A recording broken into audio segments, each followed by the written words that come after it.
A service of KIBMradio.com, the Internet's home for an all old-time radio.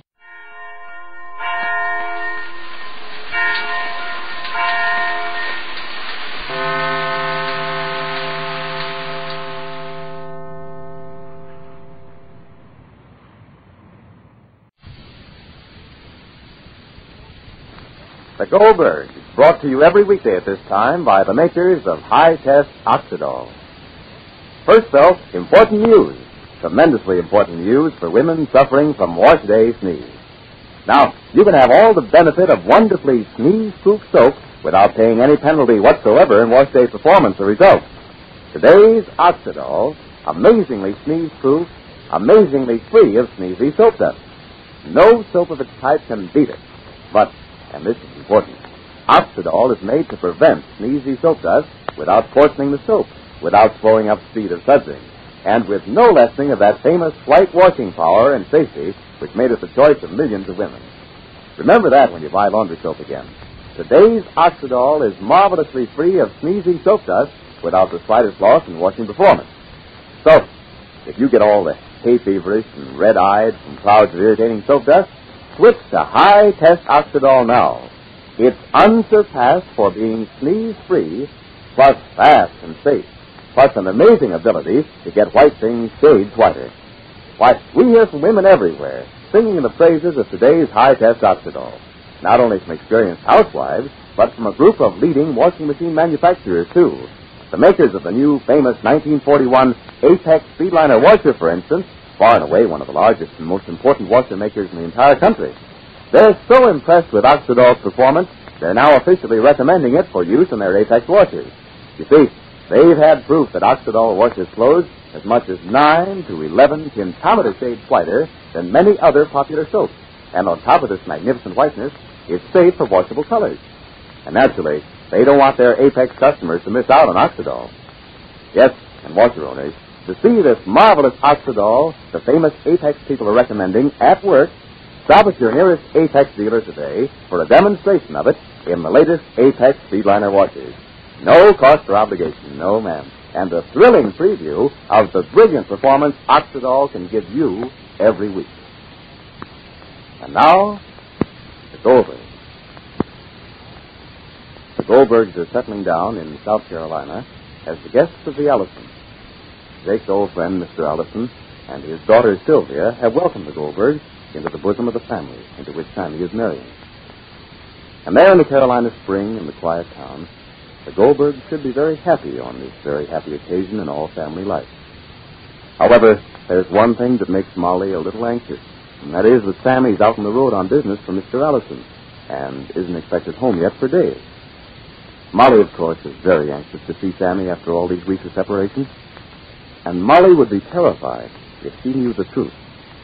For the Allisons are lying. Sammy's gone, and gone for good, as Sylvia well knows.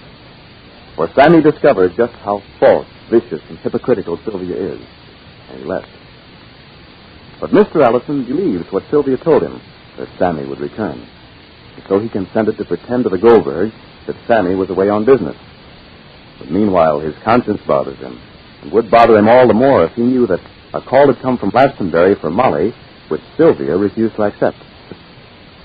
Why don't people pay a little attention to what I want? Hello. William?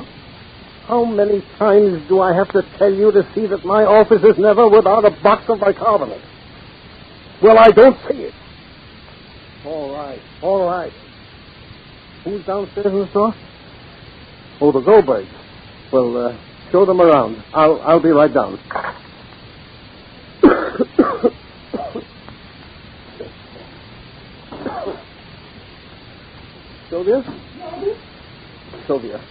Sylvia, this has to end. I can't go on any longer. How can I go on? Just until tomorrow. Daddy, if you don't hear... I'm sick of all this, Sylvia. I can't stand this strain any longer. It's too much for me. I know, Daddy, darling. But a call came in, Daddy. For the Goldbergs from Glastonbury. A call? A call from who? I don't know.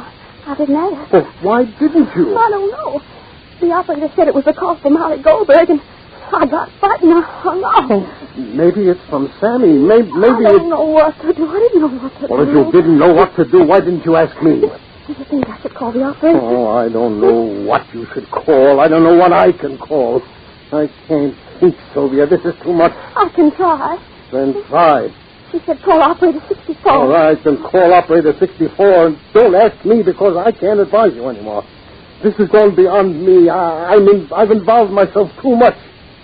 How can I permit myself to lie to these people, these good, innocent people, my friends? You did it for me, Daddy. Daddy, I still think Sammy's coming back. Call the operator. Maybe something happened to Sammy and they heard about it in Glastonbury. How can you tell? Daddy, darling, please. Go down. The Goldbergs are in the store. How can I face them now? Hello, operator? Get me Glastonbury, Connecticut. Operator 64. William said my bicarbonate was here. Where is it? Locate that call and complete it for me, please. Well, somebody in Glastonbury was calling Molly Goldberg. Yes. All right. Oh. Are you coming in? Oh, please come in. How can I keep this up? Papa Goldberg and Mother Goldberg. Come in. Come in. Well, Alison, that's the congratulations. You have some store. You have some store. Some business. A miniature making. Didn't I tell you that, Molly? Yes, indeed. Mr. Goldberg says exactly a miniature maker. I can imagine. We was walking around William. Your man downstairs was showing us around all the departments. Imagine when we saw the shoes, machines and hats and dresses and stockings and the department servicing with the elevators, no elevators to go up and down. Many customers. And Rosie, Dolly, what did you bought already? Rosie bought a ribbon. It was wonderful. It was like, I was walking around, it was like playing store. Well, sit down. Thank you very much. Sit down, Rodney, dear. Come here. Sit down by the door here, dear. Oh, if you're busy, Mr. Allison. From now on till the wedding, Molly, Allison is going to take himself out from his business. Huh, Allison? What do you think, Jake? Oh, I think wonderful. when a man has accomplished what you have, and has done as much as you have, raised a wonderful family, built a successful business, son, there is nothing and no pleasure he don't owe himself. Thank you, Jake. I mean it. Oh, I'll take it, Daddy, dear. Maybe Sam. Hello? I have that Glastonbury call for you. Who is it, Miss Sylvia? William switched the wrong caller. It was for somebody down in the store. I thought maybe it was for Sam. Oh, Sammy won't call. He writes letters. You know, he likes to write. And besides, Daddy's a bear when it comes to long-distance calls. He gave Sammy a certain amount of money and said, Sammy, my boy, you're on your own. This has to take you and bring you back. And let me see how much you can save out of it. That's the way. Not like you, Molly. Well, Allison, for what you're doing for Sammy, I'll never stop being grateful. The training, the discipline. Sammy was a boy who needed a hand that could teach him the ways of the world. He was always so much of a dreamer. It was something he inherited from his mother, from you, Molly. well, his family is a dreamer, yes, so he's a dreamer. Not so bad when the dreams are good dreams. Dreams are one way of making the world a better place to live in. You see what you wish, and then you wish you could have what you see, and that's how it is. And, well, for me and for my sake, I'm undecided to dream is this. But for a man who wants to make his way, who has to earn a living for himself and his family, there can be too much dreaming. That Sammy should be out on the road, that you should trust him to send him, Allison, that makes me very happy. And I hope he's going to be worthy of your confidence. Oh, I'll take it, Daddy. Daddy, why don't you... Hello? Hello, this is Glastonbury calling for you. Oh, yes, just a minute. Daddy, dear, it's long distance. Do you want to take it now, or do you want them to call you back? I wish your lawyer would stop calling it the wrong time. If it's private, Allison, then It's a private call, Miss Ellison. Well, There's so much in the store that I want to see. I'd like to look at a little snippet. And after all, Miss Ellison, business is business. You don't have to be concerned about us. We will be downstairs. Are you coming, Sylvia? Well, I'll be right down, darling. All right, dear. Don't worry about us. We will study downstairs.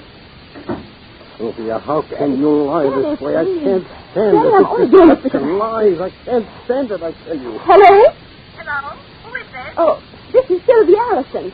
Who is this? This is Martha Wilberforce, Mr. Goldberg's neighbor. Oh, yes, Martha? Who is Martha? A telegram came from Goldbergs this morning. Telegram came from Goldbergs this morning. Telegram came from Goldbergs this morning, and I don't know what to do. Well, who's the telegram from? It wasn't sent to me. I don't know whether to open it or not. That's why I wanted to speak to Mrs. Goldberg. It might be important. What is it, Sylvia? The Goldbergs haven't arrived yet. That's funny. They should be there. Oh, well, they're totally taking it easy and enjoying the trip down. What are you telling her? Why did you say the I didn't open the telegram, Martha. Who's Martha? Whatever it is, we have to wait till the Goldbergs get here. You're going too So far. don't open it. Sylvia. Put the telegram in an envelope and send it to me airmail, special delivery. Sylvia. Will you do that, Martha? Too much. Yes, I will. What are you stirring up now? Daddy, This is please, too much. I'm Daddy. telling you, Sylvia. Martha, Too much. listen to me. What are you saying? I'll repeat what I said. Lies. Put the telegram unopened into an envelope and send it to me airmail, special delivery.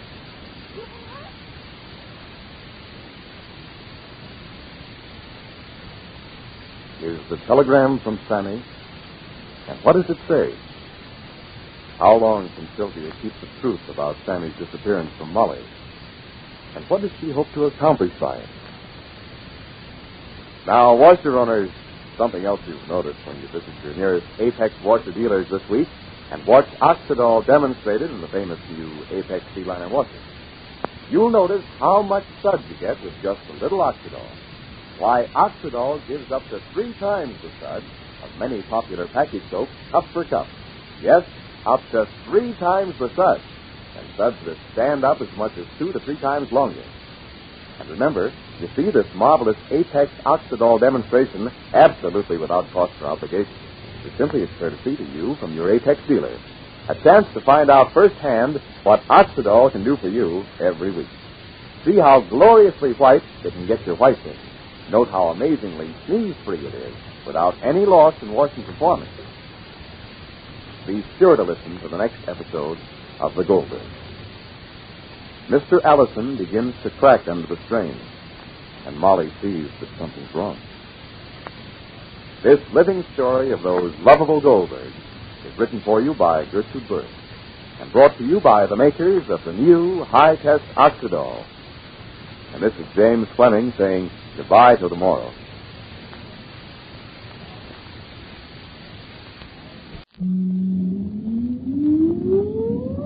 Countdown for blast off. X minus 5, 4, 3, 2, X minus 1, fire.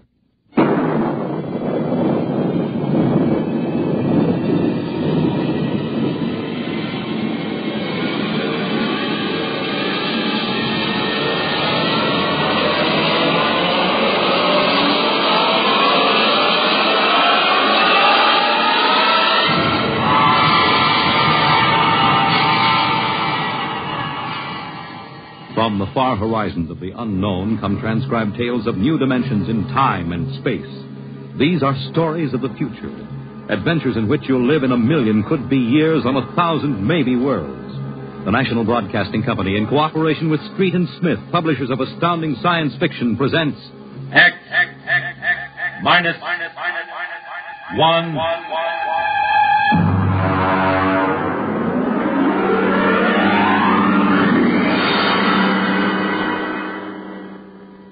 tonight's story, Hello, Tomorrow.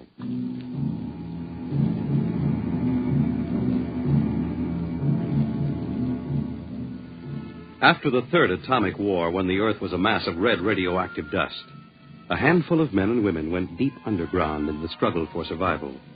A new civilization was built deep underground, a civilization which must keep a ceaseless vigil against the deadly gamma rays which filter down through the earth.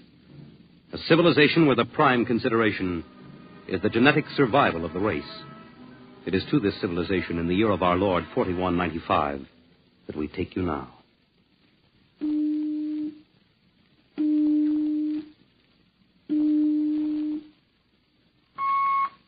Professor Lois Burton? Yes. I have a call from the Director of Emotional Stability for the Third Oblong. Go ahead, sir. Hello, darling. Hello, dear.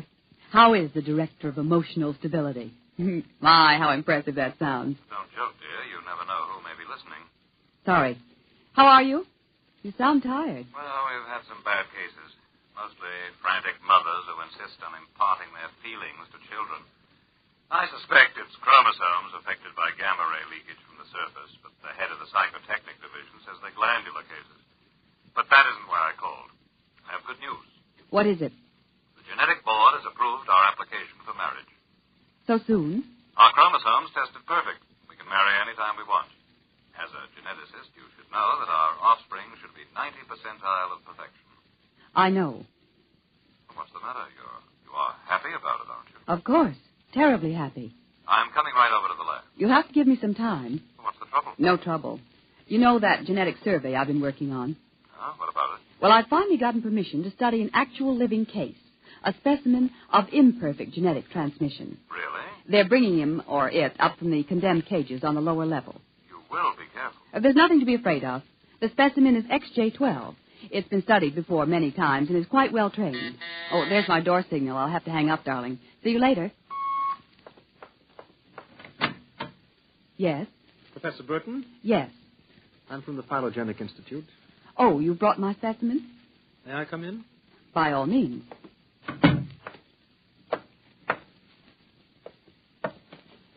Oh, how... Horrible? It all depends on your viewpoint. I happen to have a twisted leg. My parents were genetically unsound.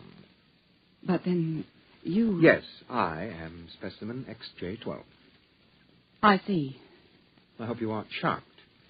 No stable person permits feelings to enter into his work. I will admit to surprise. I was expecting something a little more abnormal. Well, I try to be as abnormal as possible. It pays off. The Phylogenic Institute allows me out of the genetic cages ever so often so I can breathe the pure air of the upper levels and mingle with the genetically perfect. You seem quite well educated. I spent the first years of my life here in the upper levels. How is that possible? As a small child, my mother concealed me from the director of heredity.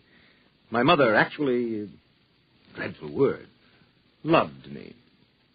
That would explain your obviously low threshold of emotional control. If you choose to call it that. You seem to be struggling to repress a few feelings yourself. We will confine ourselves to the impersonal aspects of our work. As you please. I shall require you as a demonstration for a lecture I'm delivering to one of my classes tomorrow. At your service. Sit here, please. Grip these electrodes tightly. I'm going to calibrate your electrochemical tension. I'm quite familiar with the procedure. I realize that as an imperfect I am expendable, but I should hate to be electrocuted. The charge is not lethal. Plus 15 surface tension. You know, you have beautiful hair. Plus 12 at a depth of 4 centimeters. My hair meets minimal requirements for the genetic code. And lovely blue eyes. Crystal clear. Plus 10 at 7 centimeters. Pretty. A perfect woman. Lovely expressive hands.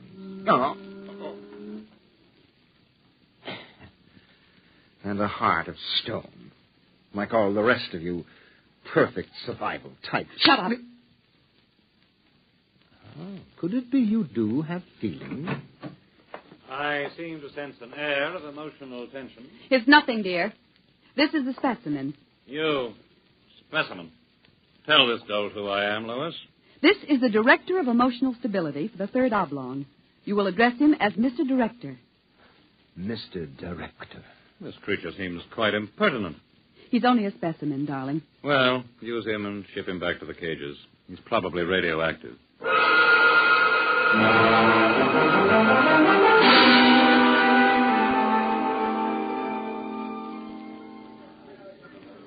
Attention, attention.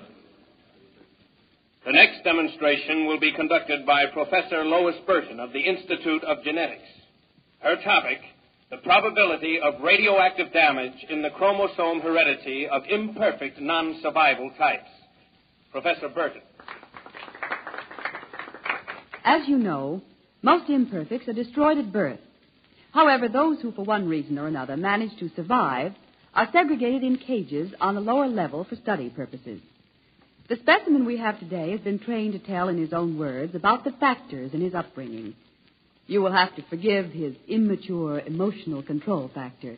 He is, as you can see, quite different.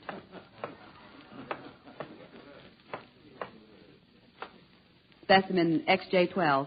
You will proceed, please. Thank you.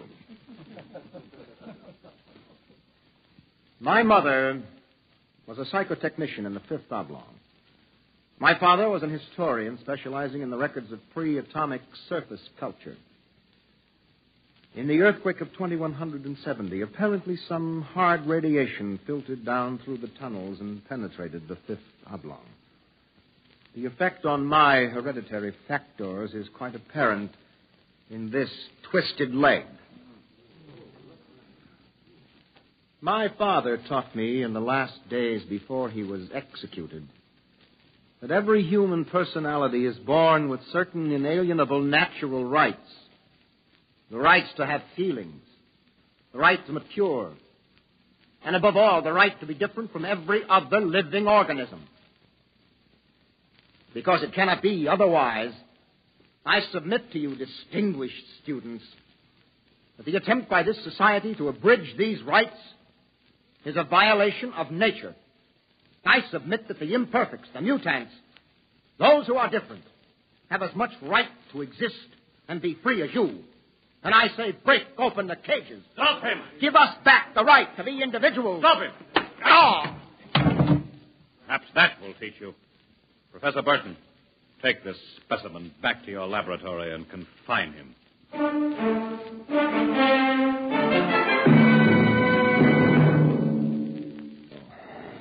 Hold still while I bandage your head. Oh. You'll be all right.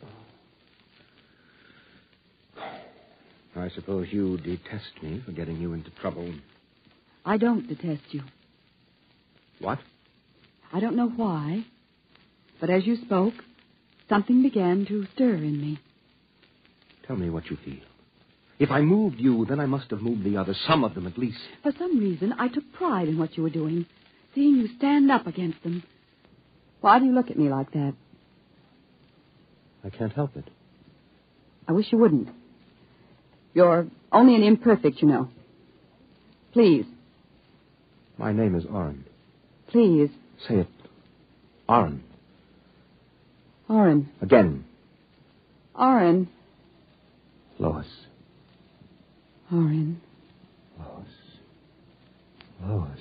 Lois. How touching. Walter. I've been listening for some time. Walter, how could you? In my capacity as Director of Emotional Stability, it is my duty. What are you going to do?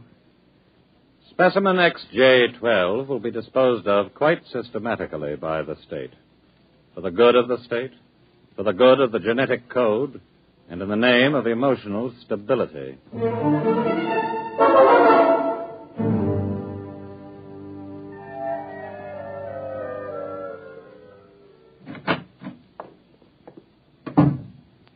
Walter, I have to talk to you. Go right ahead. Walter, you mustn't destroy him. The specimen? Why not? He's emotionally unstable. You have to expect irrational behavior. Aren't you forgetting something, my dear? That you were responding in much the same manner? Or had you forgotten? You see, I'm having him liquidated for your sake. He has an upsetting effect on you. Then send him back to the cages. But don't kill him. You speak of destroying an inferior creature as if it was something unethical. Walter, please, for my sake. I understand that you have entered a plea for postponement of marriage at the Records Bureau. Yes. I was too upset to go through with it. It came as a great disappointment to me. I'm sorry. I was hoping that, linked to a stable personality such as mine, you might settle down. If you were married to me, I might even be persuaded to send him back to the cages instead of having him destroyed. Think it over. If I refuse? The choice is yours. Well, my dear? Perhaps you're right. I am. I suppose I ought to be rational about this. After all, he's an imperfect. I'm glad you've come to your senses. When can we be married? Tomorrow, if you like. The sooner the better.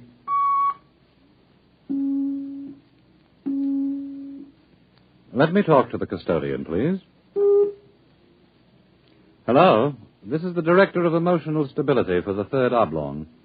I would like you to cancel the execution of specimen XJ12. Turn him over to be remanded permanently to the genetic cages. You'd better go. I'll pick you up in, say, an hour, and we'll make plans. All right? Yes. Yes, of course.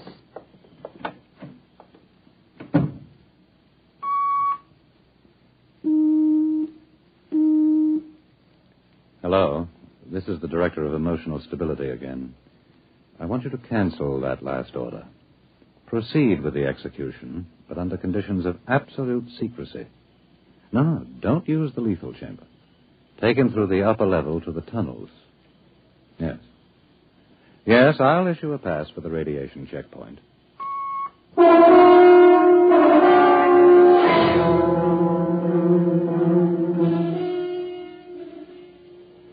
Into the elevator. Very well. Why are we going toward the surface? The cages are on the lower levels. Radiation check. I've never done that before. New procedure.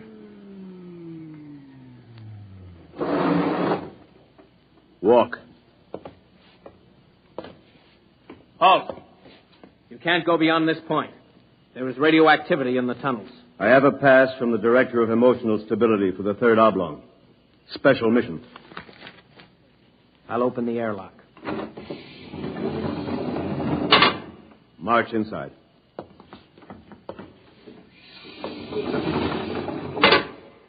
Turn around. So this is how they get rid of the imperfects. Now, before you dispose of me... Yes?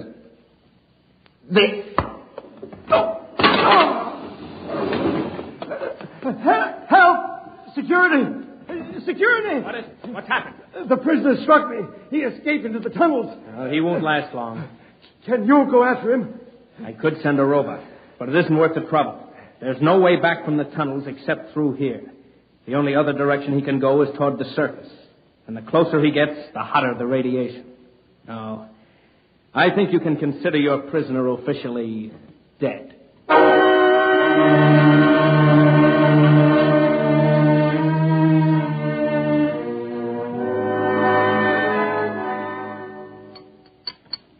More wine? No, thank you, Walter.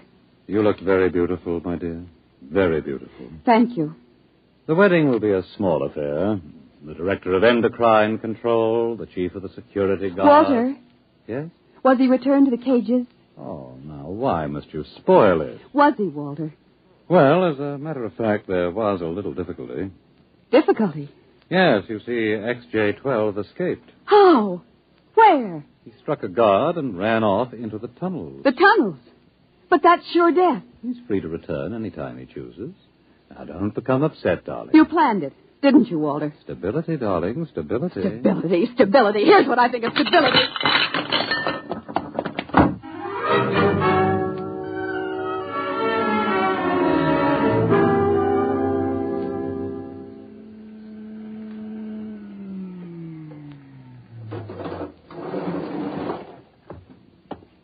Halt! State your business. I'm Professor Burton of the Genetic Institute. You can't go into the tunnels, Professor. You'll have to let me by. I'm the fiancée of the Director of Emotional Stability. Oh, I suppose you're after the one who escaped? Yes. He's quite dangerous, I understand. I'm well armed. Wouldn't it be better to send a robot? I'm quite capable of handling him. He was my subject. All right, miss.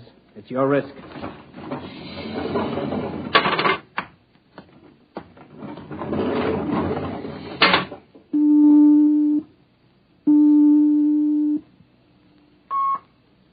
Checkpoint. This is the Director of Emotional Stability. Yes, sir. If Professor Burton tries to pass the checkpoint, I want her taken into custody. Professor Burton just passed, sir. She You said that... idiot!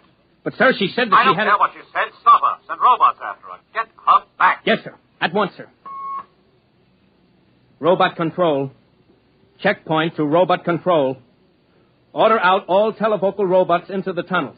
Have them bring back any humans. This is a first priority order.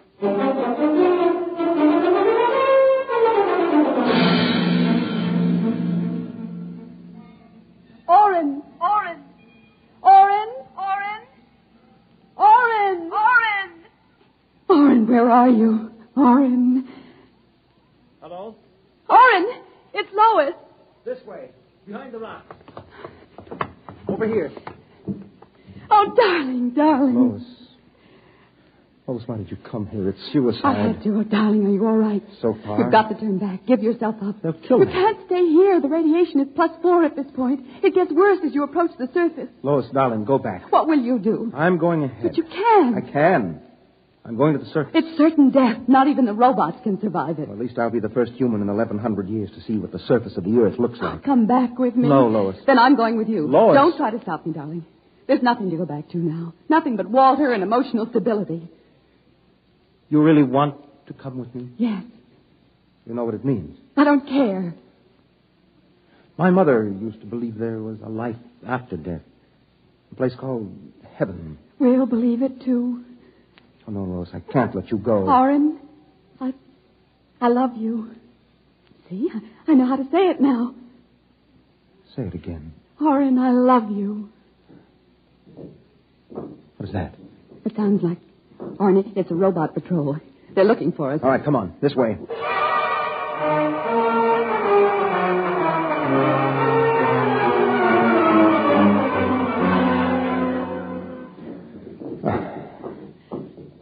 Oren, wait. It can't be much farther, darling. The robots. They're coming. I can see their lights now. Listen, they've stopped. The lights are swinging round. Oren, they see us. Come on.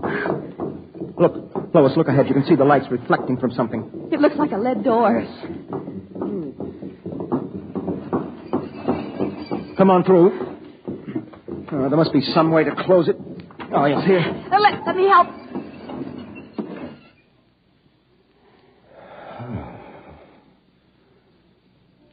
Well, they won't get through that. It's solid lead.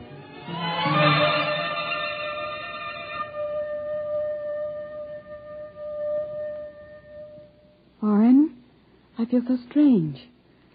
Where are we? I don't know. Look, up there. A huge round light. Lois. Yes, Oren. Lois, that's Luna. The moon. We're on the surface.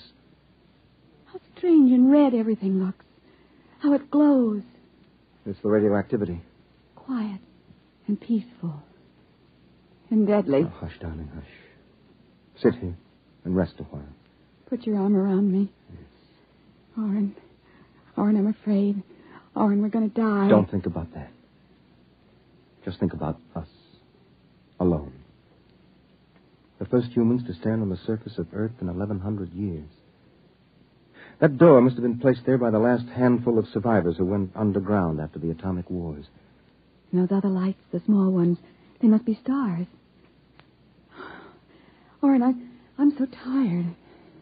Go to sleep, darling. Put your head on my shoulder and sleep. Hold me, Oren. Hold me very close.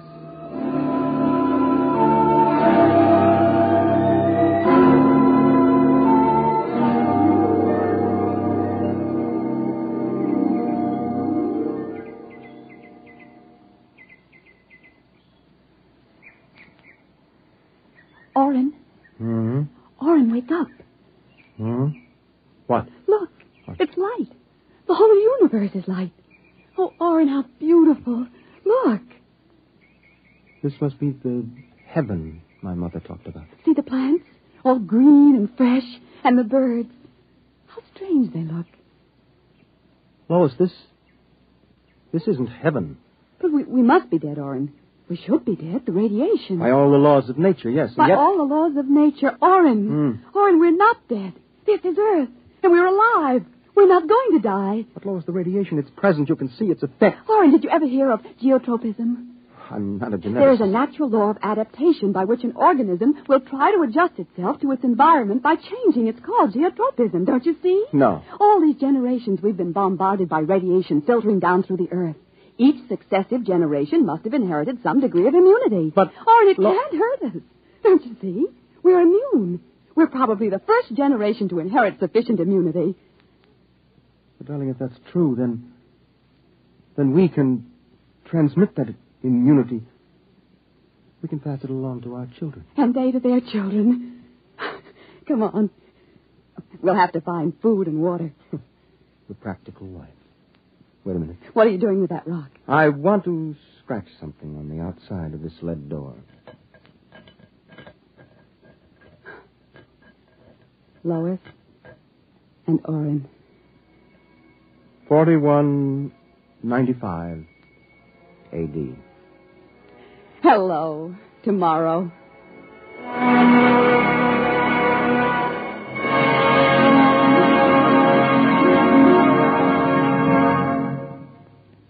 You have just heard X-1, presented by the National Broadcasting Company in cooperation with Street and Smith, publishers of astounding science fiction.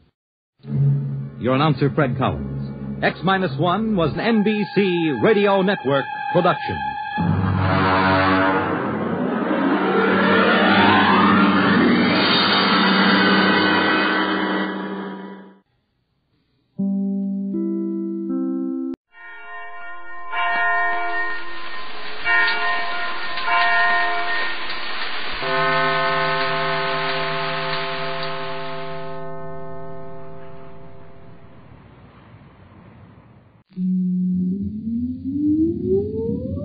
Countdown for blast off. X-5, 4, 3, 2, X-1, fire.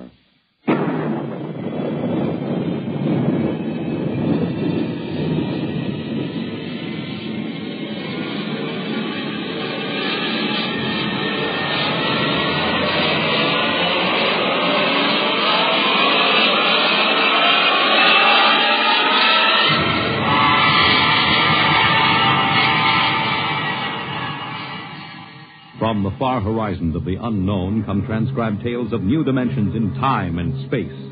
These are stories of the future, adventures in which you'll live in a million could-be years on 1,000 maybe worlds.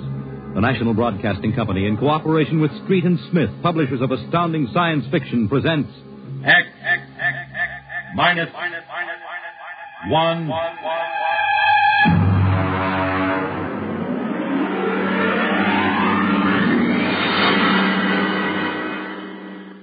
Tonight's story, Ray Bradbury's Dwellers in Silence.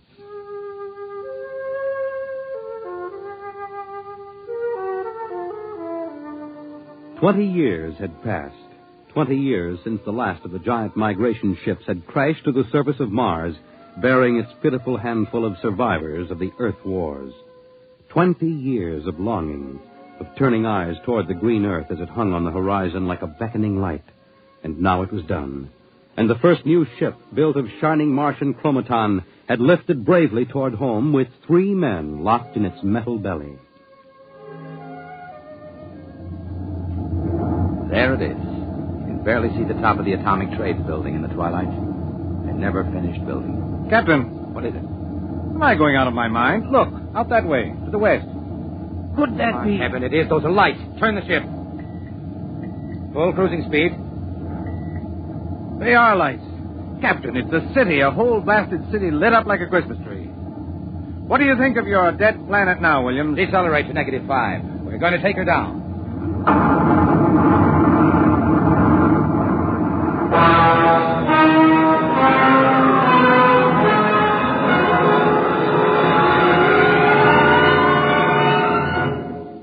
Unbelievable. We've been walking for hours now and not a soul to be seen. There must be someone. How do you explain the light? Unless they've been burning like this for 20 years. Impossible. I don't know. Municipal building. Do we have a look here, sir? Possibly the record might contain some. That's a good idea. Keep your weapons ready.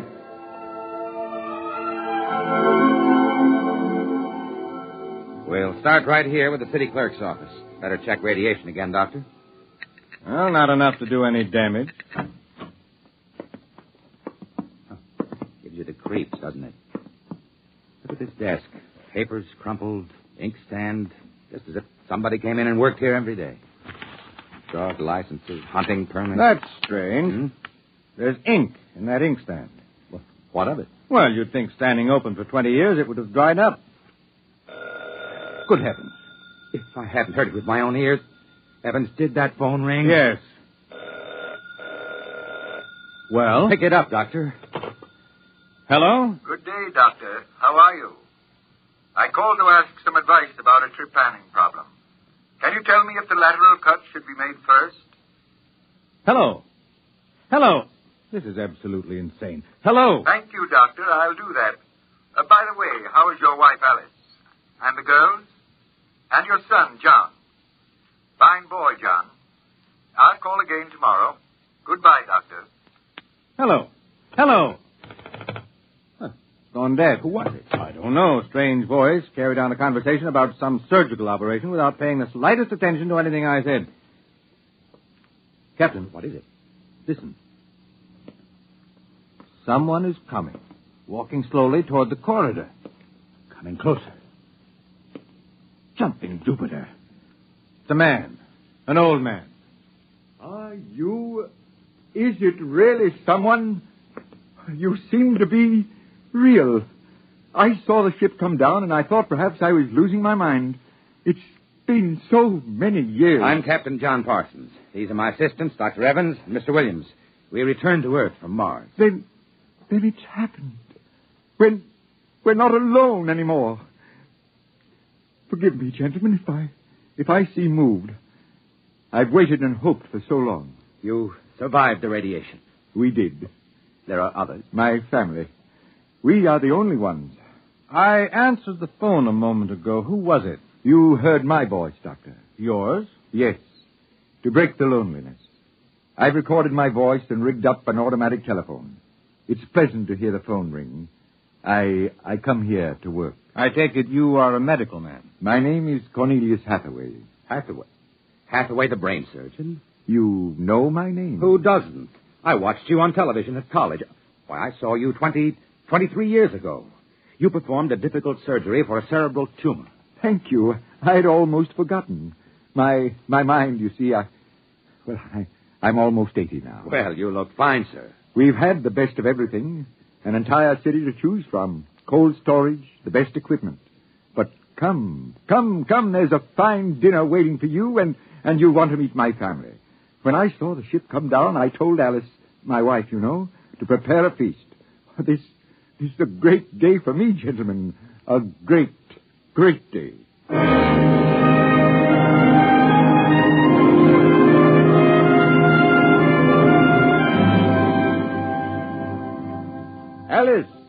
Alice, come out to the porch and see who we have here. Alice, you here? Come out. My wife, gentlemen. Alice, Captain Parsons, Dr. Evans, Mr. Williams. How do you do, Hathaway? How do you do? And now, if you will follow me in, gentlemen, we'll meet my children. Lord, what a beautiful woman. She looks no more than 35. Do you suppose the radiation could have done that to her? I don't know. And these are my daughters, Susan and Marguerite, and my son, John. How do you do? How do you do, sir? Sit down, gentlemen, sit down. We'll have a feast in honor of this occasion.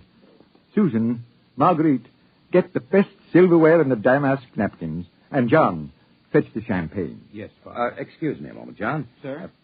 How old are you? 23, sir. Thank you. What is it, Captain? Something wrong? Nothing. Except that it's impossible. You see, Dr. Hathaway's son was already in college when I started. That would make him at least 45.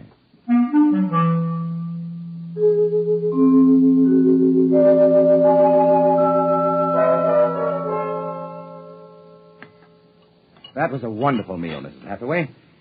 Doctor, your wife is an exceptional woman. Thank you, sir. How would you gentlemen like some fresh gingerbread with your coffee? I've baked it this morning. Oh, wonderful, wonderful. Smell that, Doctor? It's like coming home, Mrs. Hathaway. It's like home having you here. Mrs. Hathaway, may I compliment you on having preserved your youth and beauty so well? Thank you. We have no worries here.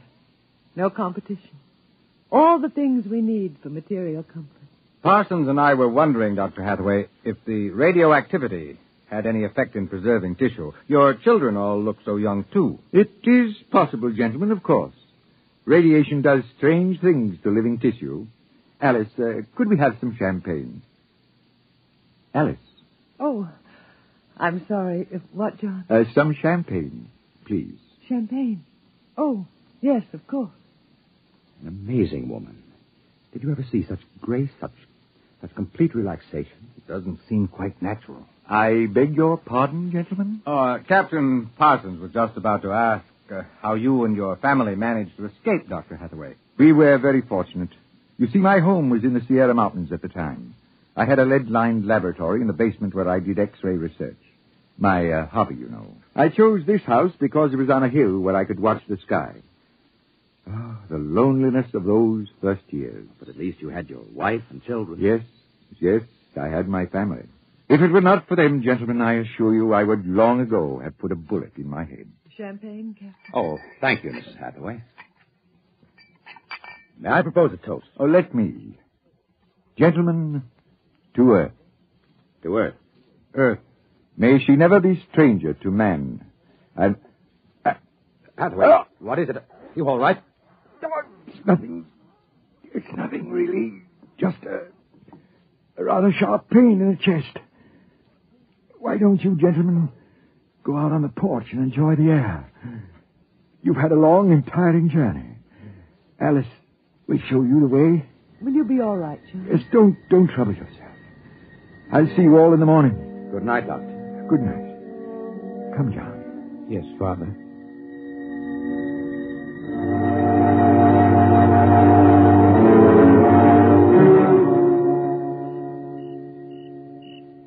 Well, what do you think of old Mother Earth now, Williams? Smell that summer breeze. Look at that view of the city, lighted up against the sky. It has a certain quality. Well, score 1 point for the back-to-earth proponents. I didn't say that. You're beginning to feel it, though, Williams, I can tell. If you don't mind, gentlemen, I'm quite tired.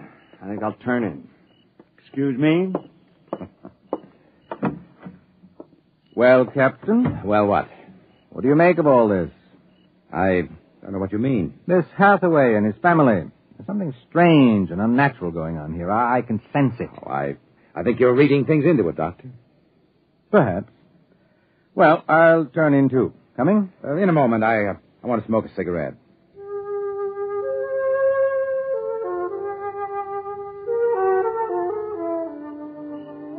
It's a very beautiful view, is it not? Oh, I didn't hear you come out.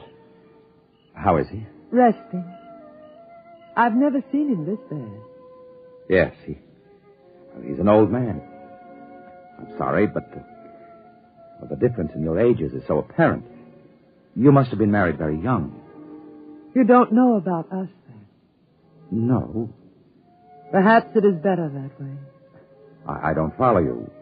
Is it something about your husband? He acts very strangely. My husband is a very great man, Captain. It is too bad there was no one to appreciate him. Once he wired the whole city with sound speakers. And when he pressed a button, the whole town lit up and made noises as if 10,000 people were living in it. He must have been very lonesome. Although, with a woman such as you, I don't understand. Perhaps one day you will understand. I hope you will come to trust me as a friend. I can trust no one but him. Good night, Captain. Good night, Mrs. Hathaway.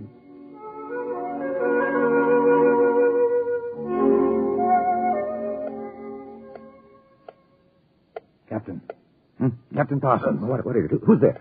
Dr. Evans. Oh, what's wrong? What time is it anyway? 2 a.m. What's wrong? I couldn't sleep. A few minutes ago, I heard someone slip out the front door. In the moonlight, I saw it was the old man. He was headed toward the ship. What are you suggesting, Doctor? Nothing, except that it's fairly unnatural for an old man with a bad heart to go wandering off at 2 in the morning. Very well. We'll follow him.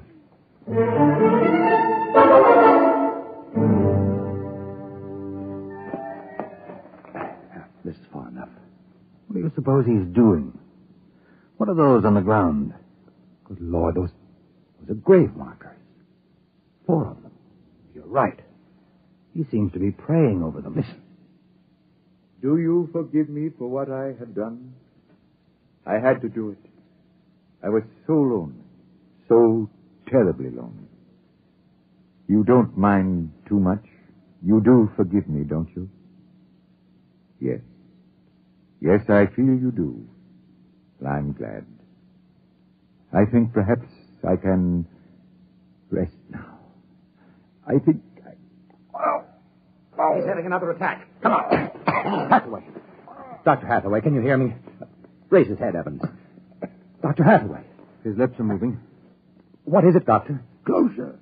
Lean closer. I'm sorry I had to spoil all of this. I've expected it for some time. We'll fix you up. No, I'm an excellent diagnostician. It really doesn't matter. Except for them. What about them, Hathaway? You suspected, didn't you? Yes, I suspected. But I couldn't believe it until now. Do they know? No, they wouldn't understand. I wouldn't want them to know. Ever. Doctor? He's dead, Captain. What was it he meant about your suspecting? Light a match, Dr. Evans. Look on those 4 grave markers and tell me what you see. Good heaven. Well? Alice Hathaway, Marguerite Hathaway, Susan Hathaway, John Hathaway. Died July 1987. But that's 20 years ago. It's impossible. If these markers are correct, then who are those others? Can't you guess, Doctor? Can't you guess?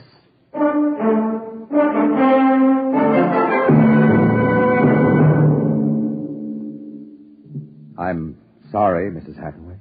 He didn't want us to feel badly. He told us it would happen one day and that he didn't want us to cry. He didn't teach us how, you know. He said it was the worst thing that could happen, to know how to be lonely and unhappy. We weren't to know what death is. Perhaps it's just as well. You know about us, don't you? Yes, I know. I didn't think you knew yourself. The children don't.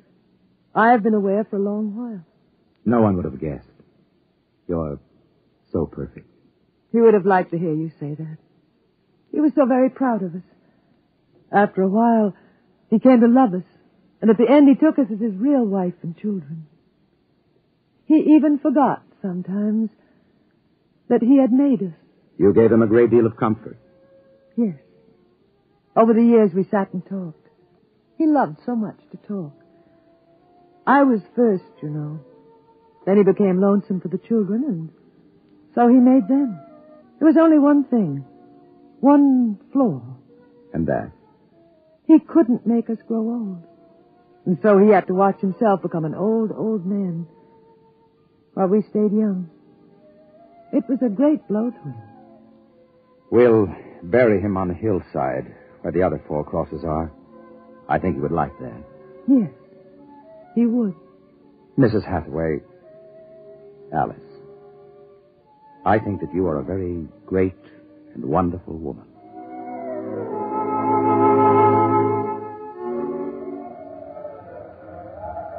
And so we commend the body of this man, John Hathaway, to his Maker. Ashes to ashes, dust to dust returneth. Amen. Come, John. Yes, Mother. Susan, Marguerite. Evans, Williams, stay here a moment, please. What is it? Let them go back to the house. I want to speak to you. I know what you're going to tell us, Captain. I saw the names on the grave markers. Well? It's a mockery, a blasphemy of everything we believe in. For a man to do something so evil. Can't you imagine what he faced? Can't you imagine what it must have been like to have watched his wife and children die slowly of radiation burns? To know that he was the last man on the face of the earth, alone, eternally and unalterably alone. Good Lord, man, what would you have done if you'd had his medical and technical genius? I'll tell you, you'd have come back to your laboratory just as he did and tried to recapture all the wonderful things that they had been to you. You'd use all the power of your memory, all the accuracy of your fingers, and you'd try to put together, bit by bit, all those things that were wife, son, and daughter. It's incredible. So you suggest that we take them back, Captain? I don't know. We haven't enough space in the ship for that. Every ounce counts. Still, to leave them here like that, alone... I think I have an answer, cold-blooded as it may seem. Go on. I suggested we turn them off. Do you think I could do that? No, but I think I could. After all, they aren't human. They're worse than robots. They're ghoulish. I suggest you go back to the ship, Captain, and leave me to deal with them. I will not permit it. You've no choice in the matter. I assure you it'll be quick and entirely painless. I hate to admit it, but he's right, Captain. We can't take them with us, and it would be less than human to leave them here without Hathaway. They were created by him for himself. They have no other feelings, no other purpose. If you leave them, they'll go on year after year, night after night, talking, laughing, baking strawberry biscuits for no reason, not knowing who they are, why they exist. Could you do it, Doctor? I don't know. I've already offered to do it. No, I wouldn't want it to be you, Williams. You're sick. You have no feelings. If Dr. Evans here can do it, well, so be it. It's a difficult thing, Captain. Still, as you say, they aren't human. Logic is on your side. It isn't as if you were murdering someone. Well, give me the blast gun, William. We'll wait in the ship. Take off in half an hour. Half an hour.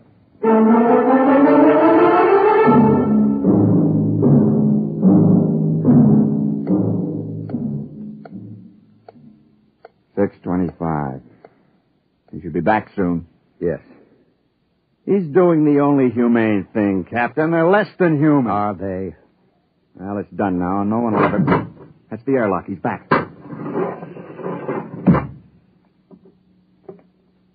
Well, here's your gun. Did you do it? When I entered the house, one of the daughters looked up at me, and she smiled. The others smiled. He taught them that, taught them to make him feel welcome when he came home at night. I knew that, and yet, well, I should have done it then. I might have, but she came in. The wife. She said something about sitting down for a cup of tea. She looked at me with those fine, intelligent eyes. I couldn't do it. It would be murder. Cold-blooded murder. I prayed you wouldn't be able to do it. There will never be anything as fine as they are, you know. Built to last 100, 200, perhaps 1,000 years. Well, get the course in the integrator, Williams. We'll take off in 20 minutes. I should be back by then. You're going out, sir? I'm going to say goodbye.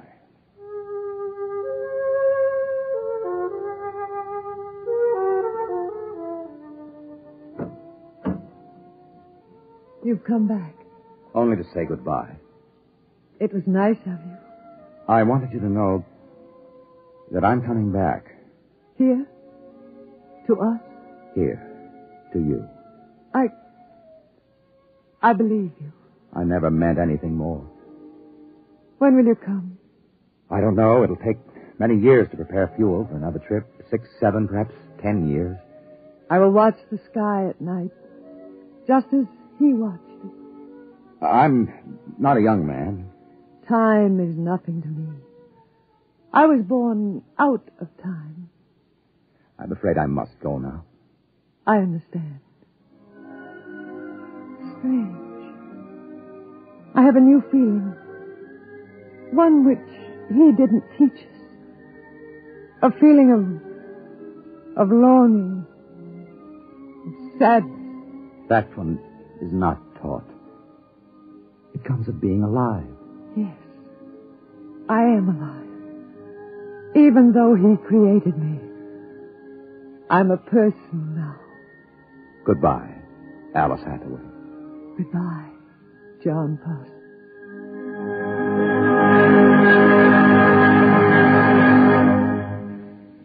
You have just heard X-1, presented by the National Broadcasting Company in cooperation with Street and Smith, publishers of astounding science fiction. Tonight, by transcription, X-1 has brought you Dwellers in Silence, written by Ray Bradbury and adapted for radio by George Lefferts. Featured in the cast were Anne Seymour, Carl Weber, Theodore Osborne, Richard Hamilton, Edwin Jerome, and Stan Early. Your announcer, Fred Collins. X-1 was directed by Daniel Sutter and is an NBC Radio Network production.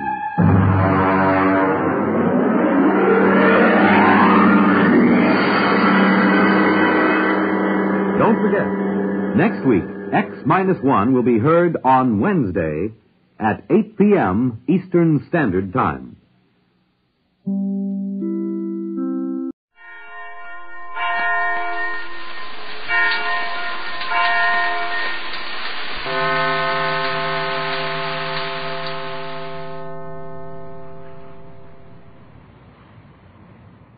Captain Tex Bradford and Jerry Hall are certainly in an exciting spot now.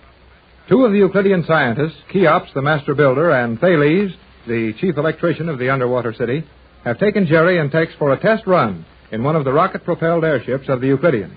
All has been going very smoothly, with nothing worse than amazement happening to our friends. But now, a new note has crept into the proceedings.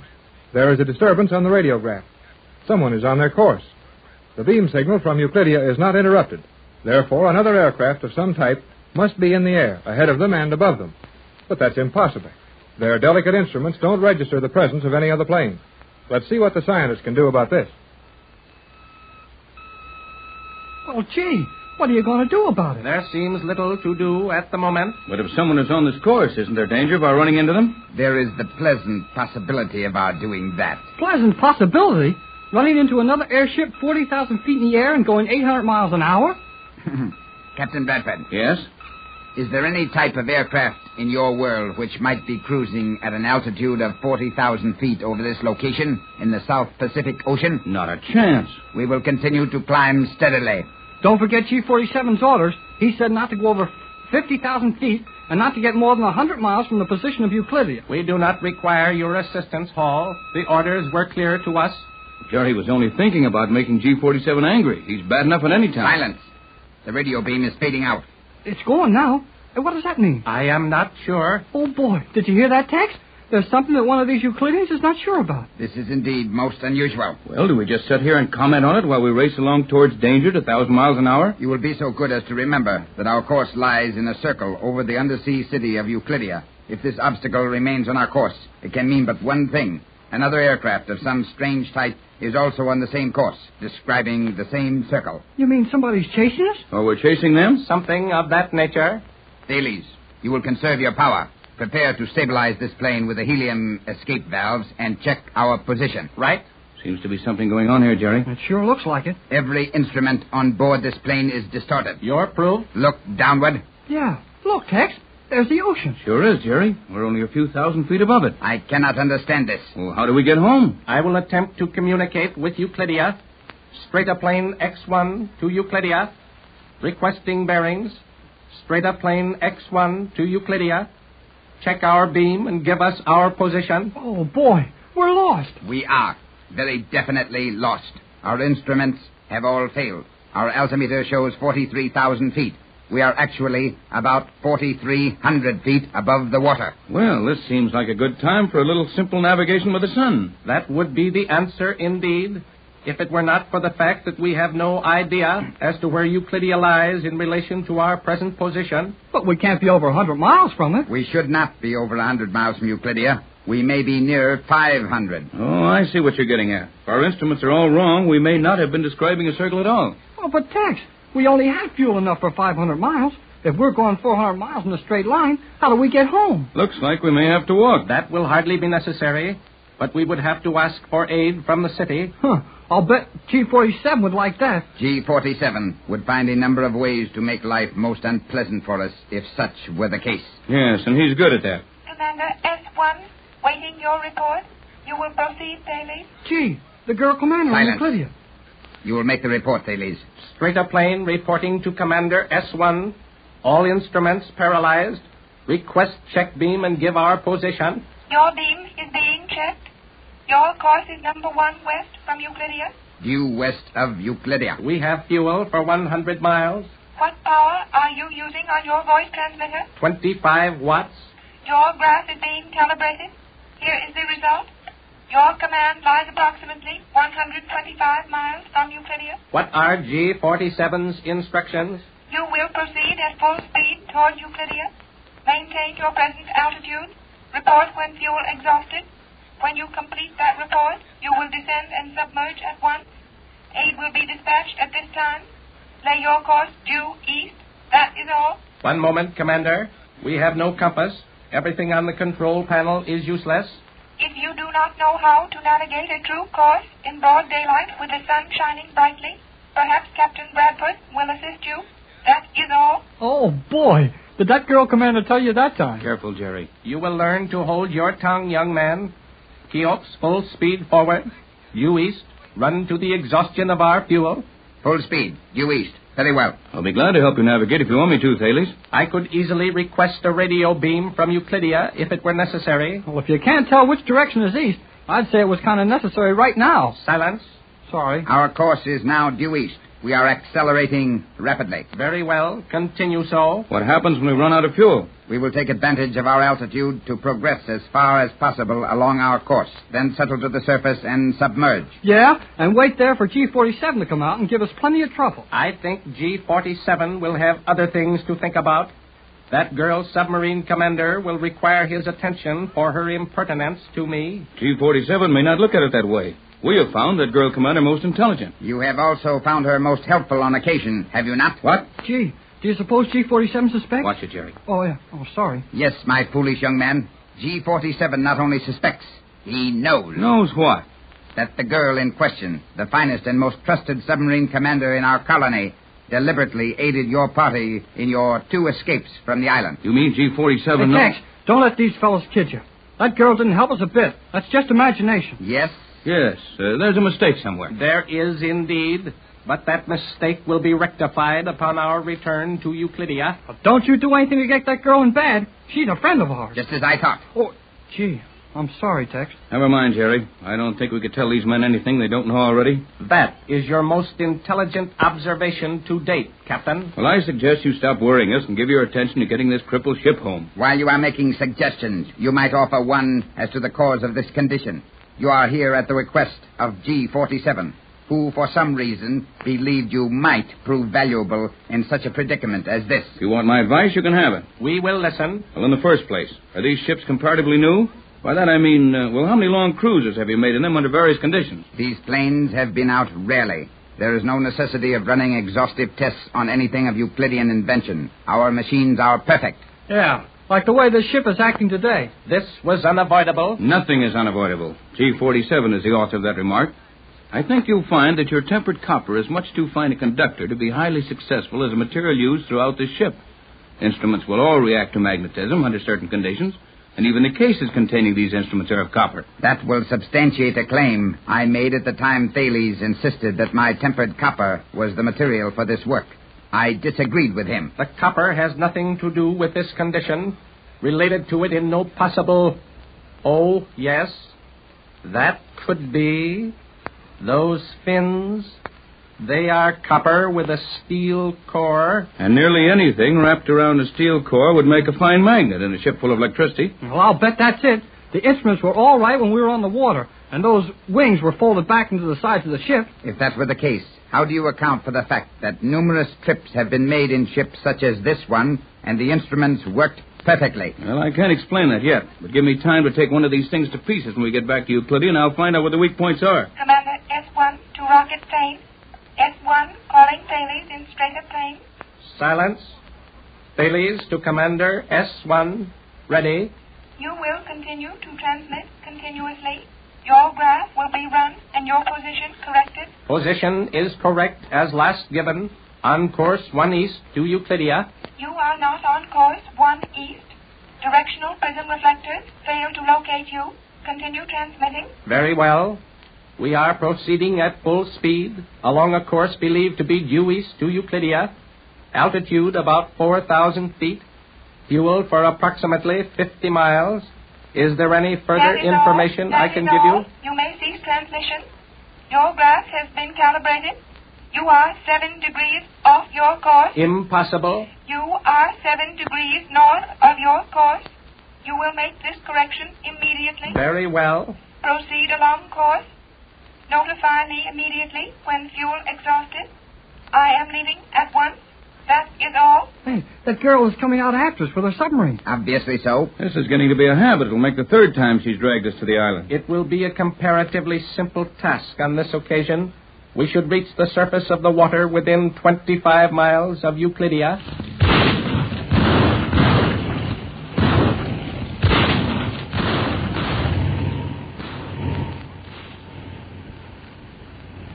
If that sound has any significance, your latest observation is faulty, Thales. Yes, that was bad. We are losing headway. We must take advantage of this altitude and glide down. What was that noise? The last of the gas leaving the fuel chambers. We are without fuel. And we're a lot more than 25 miles from Euclidia. Only less than 75 miles. Hey, we're going down mighty fast.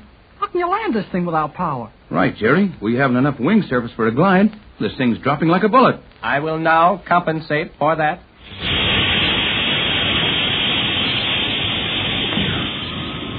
Oh, boy. Did we bounce that time? Hey, what did we hit? That sudden jar was caused by the release of the helium cylinders. The outer shell of this plane is now expanding. Expanding? Precisely. You mean that you release compressed helium into the outer shell, and that it is pliable enough to expand and carry our weight as the lightest in airship? Precisely. Well, it's a good trick if it works, but it looks to me like we're starting down again, and mighty fast, too. What? Yes, we are falling again. I will release the reserve supply of helium. Hey, you have to do that so rough? It's better to flatten out up here than it is to hit the water at the speed we were making. We are gaining speed again.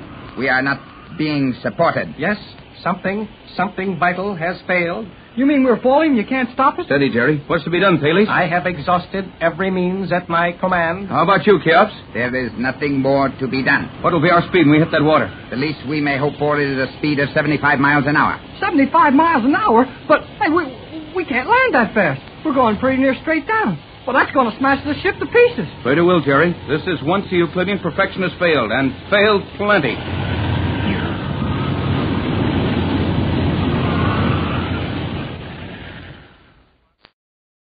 One of the Euclidean rocket planes is hurtling down out of the sky.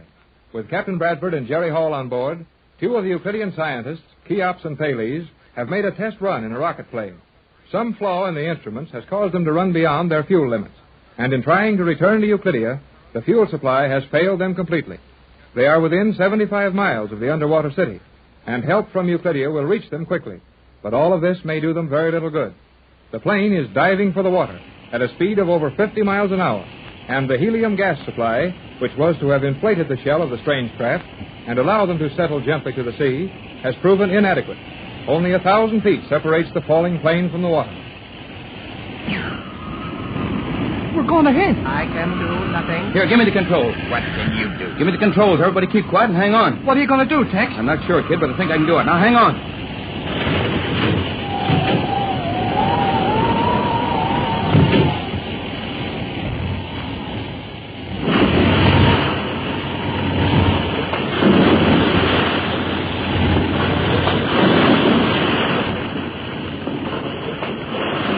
Well, we're down. I'll say we're down. And we're floating on the water just as nice as you please. How did you do it, Tex? Just flew this thing down, that's all. That is one of the most remarkable demonstrations it has been my experience to witness. Phenomenal. Well, you have to know a little about flying. Perhaps you gentlemen would do well to take a few lessons. Your rebuke is well deserved. Yeah, serves you right, too. But how did you do it, Tex? Just took a chance and it came out right. After all, Jerry, the secret in good flying is the men, not their instruments. I saw that those dinky little wings weren't going to hold us up at the rate we were going, so I folded them back in, shot straight down, and then checked our course by shooting the wings out again, using full elevators at the same time. You sure checked our course all right. I felt like I was going through the bottom of this sea. That was preferable to going through the floor of the ocean. And how it was. You may not realize it, Captain Bradford, but you have placed yourself in a very enviable position. Old G47 will give me a tin medal for this, I suppose. His expression will be more practical. You will undoubtedly find yourself given a place of honor among the scientists of Euclidia. Oh, the captain doesn't want to be a Euclidean. Don't be too sure of that, Jerry. As long as we're going to spend a long time in Euclidia, it might be more comfortable to spend it as a Euclidean. Well, let's quit arguing about what we're going to be and tell somebody in Euclidia that we're sitting out here in the water. Good idea, Jerry. We haven't any motive power? None. Our gas is exhausted.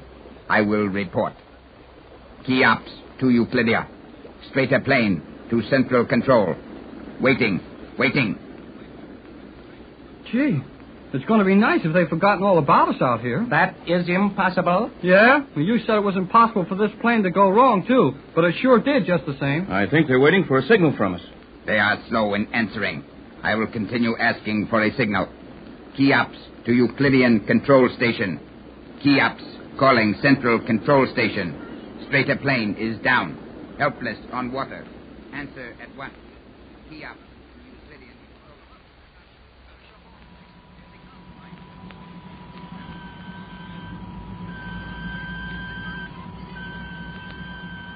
This is indeed interesting, Commander. You are very fortunate, Cleostra. G47 is in high good humor when he allows anyone in this communication chamber. It has been a long time since we heard from the plane. Do you suppose Jerry and Captain Bradford are all right? Supposition is of little value in any case. We may assume that they are in no danger. But if they are running out of fuel? When they report again, we will start out to locate them and tow them in. We? Then I am going with you. You have G47's permission to accompany me at any time. If your mother has no objection, I will take you on this trip. Cheops calling central control station. Cheops calling central control station. Silence, Cleostra. Cheops is calling. Cheops calling Euclidia. Straighter plane is down. Helpless on water. Unable to submerge. Answer at once. Oh, Commander, they are down. And Cheops says they are helpless. Silence. Commander S1 to straighter plane. Leaving at once with submarine. Will run on surface if possible. Keep me informed your position. That is all. Something must have gone wrong with the plane. That is not likely. Euclidean machines are perfect. You may be right, but I am very worried about them. We will start at once, using this large submarine with heavy stern towing fins. Follow me into the central control section. You may occupy the seat on my left. Hurry.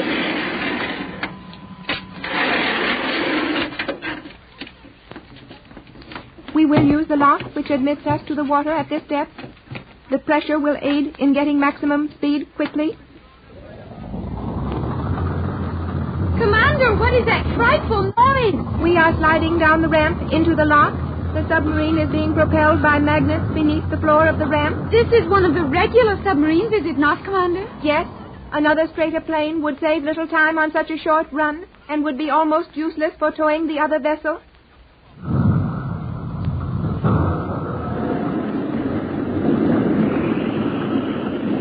We are now in the lock. In a few seconds, the lock will be filled. Then we may go. You do not feel at all alarmed over the position of the captain and Jerry? Yet they are helpless on the surface of the water. Alarm would not aid them. We must not rush to conclusions as to their condition. We will arrive at their position in approximately 3,600 seconds. I will now leave the lock. Brace yourself firmly. Our speed will be very great.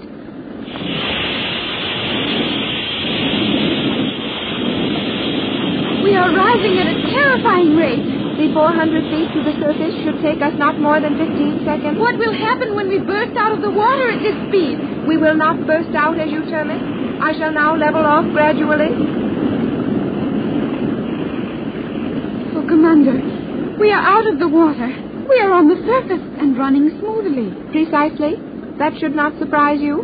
Did you not steal one of these submarines and take your mother, Jerry Hall, and the captain safely to Los Angeles? To be sure. But I could never operate this as you do. You are very clever, Commander. Naturally. I earned my place as the foremost commander on Euclidia.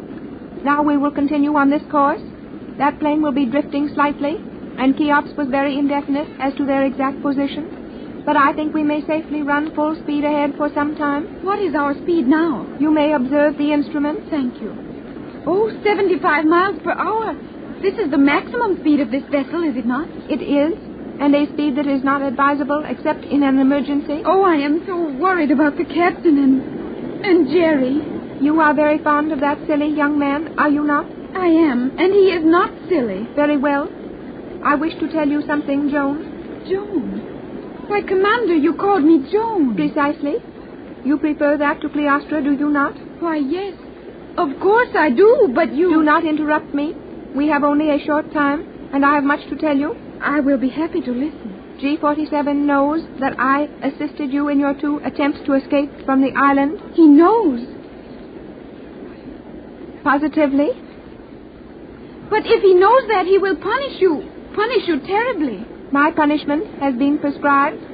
It will take the effect the moment we return from this rescue expedition. What is the punishment to be? I am to be stripped of my authority, robbed of my place as a Euclidean, and sent to join your party, where I will live under the same conditions as now govern you. Our party?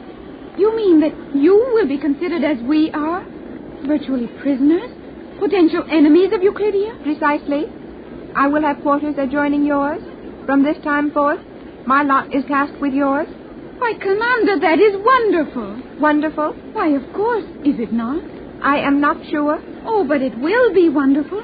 You will like our way of living, and then you can have lovely clothes and stop wearing that Euclidean cloth uniform. I wonder how it will feel to live as you do. Oh, you will be happy with us. Mother will let you have one of her dresses to wear. Oh, I am so excited. There is so much I want to tell you about Mother's world. I hardly know where to start. Silence. Our conversation must be postponed. Is something wrong? Do not become excited. I will find out. How can you tell who it is if the signal is too weak? I will use a magnetic beam and attempt to relay the impulses to our equipment. Kiops, calling Euclidean Control Station. Kiops to Euclidia. Straight a plane to Central Control. Emergent. Answer at once. Emergent. Kiops calling Euclidia. Jerry and the captain, they are in trouble. Silence, Cleostra. I will attend to this. Commander S1, Euclidean Patrol Submarine number 1. Getting your signal very faintly, Kiops. Proceed. Hurry. Waiting. Our plane was damaged in landing. We are filling up with water. No compressed air. No gas. Preparing to leave ship. Bulkhead gas exhausted. We will have to swim without aid. The batteries are underwater. Radio will start soon. Break. Orders. Abandon ship immediately. Give us your exact position. We are proceeding at full speed along course 1 west from Euclidia. Your position. Position. Vance given his best. Advise. Water. Batteries. Hurry. Commander, their radio stopped. Yes. The vessel is flooded. And we do not even know their exact position. True. And without the ship, it will be almost difficult to reach them in the water. I know that. If the water is the least bit rough, it is nearly impossible to see a swimmer in it. Are the captain and young Hall good swimmers? Very good. The captain has been a champion swimmer, and Jerry swims strongly and easily. They will need all their skill. Neither Thales nor Cheops can swim. They cannot swim. Precisely. Very few Euclideans are able to swim. The perfection of Euclidean boats has made swimming unnecessary. Then hurry, Commander, hurry. I am driving this boat beyond the safety factor at this moment. Well, if we save those men, you may thank Jerry and the captain for it. And remember that in our world we do not depend on machines. You speak freely of your world for one who knows so little of it, Cleostra. I may know little of it, but anything known of the outside world is better than everything the Euclideans know. I am beginning to believe you. I await my entry into your life with pleasure. But first, we have a mission to perform.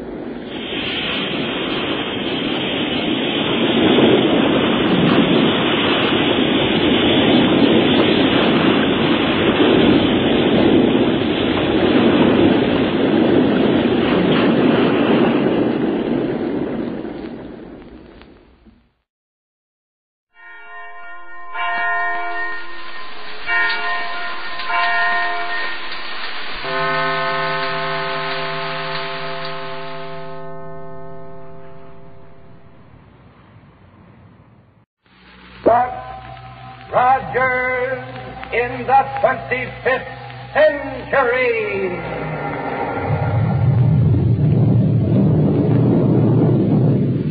And and the shower of silver dollars from Popsicle Pete's Money Box.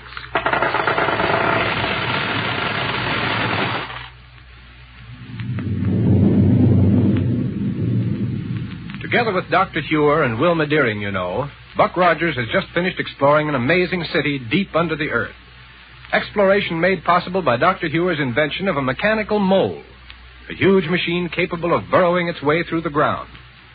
As we pick up our story now, we find them aboard the mechanical mole as it slowly but surely works its way back up toward the surface. Here we go, 500 years into the future.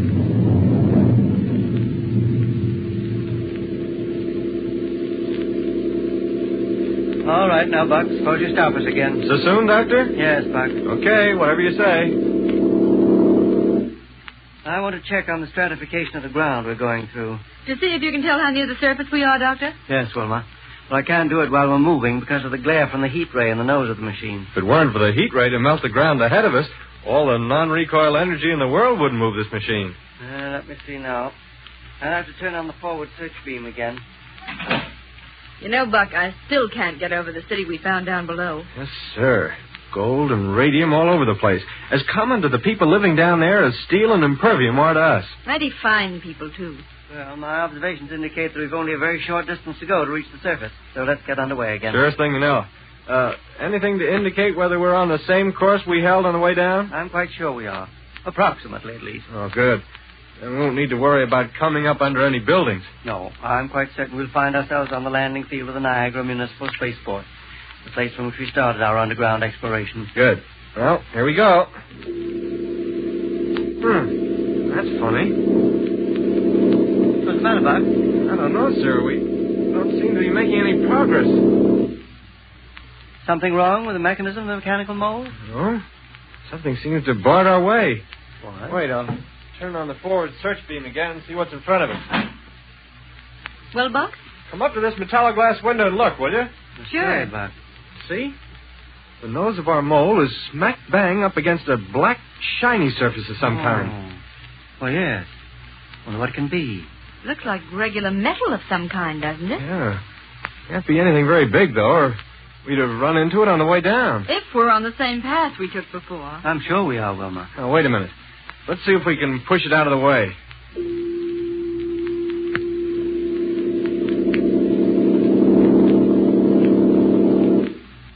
Doggone it, we didn't budge.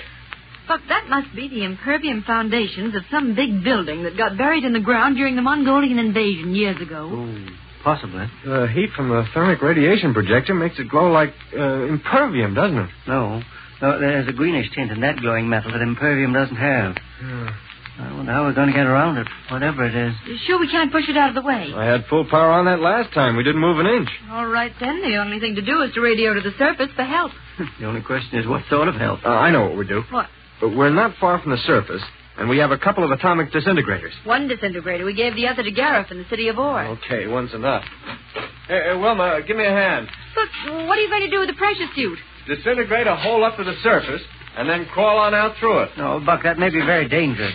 We know we're near the surface, but we don't know how near. Well, that's something I'll be able to tell you all about in a few minutes. Now, suppose a cave-in should occur while you're blasting your way through the ground. This pressure suit will protect me. But if you lose the one disintegrator you have, if it gets knocked out of your hand... Now, stop worrying, Doctor. Somehow we got to get back to the ground level. We know from past experience that there's no use trying to move the mole against an obstacle like that out there, so... All right, but be very careful every step of the way. Sure.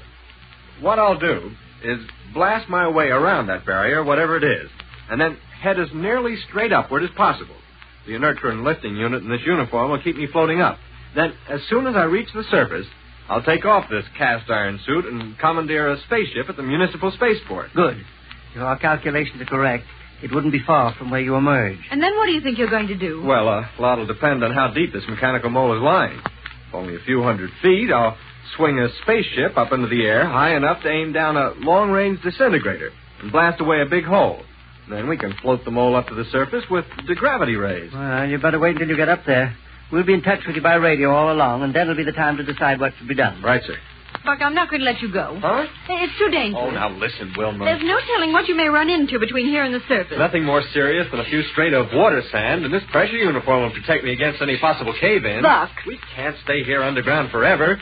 Here, now, help me get into this thing and fasten the helmet. Oh, sir, we can't stay here under the ground forever, Willie, so what I'm going to do is put on this spacesuit on and disintegrate my way back to the surface. Well, I guess this machine we built for digging down into the ground isn't so good, is it, Mr. Barney? Huh? What do you mean it ain't no good?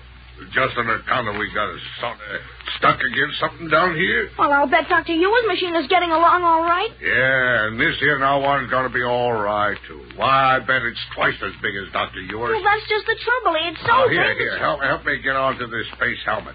And I'll be all organized out to disintegrate a big hole back to the surface. No, sir, Mr. Barney. I'm not going to let you do it. Huh? What are you talking about? It's too dangerous. Dangerous? For me?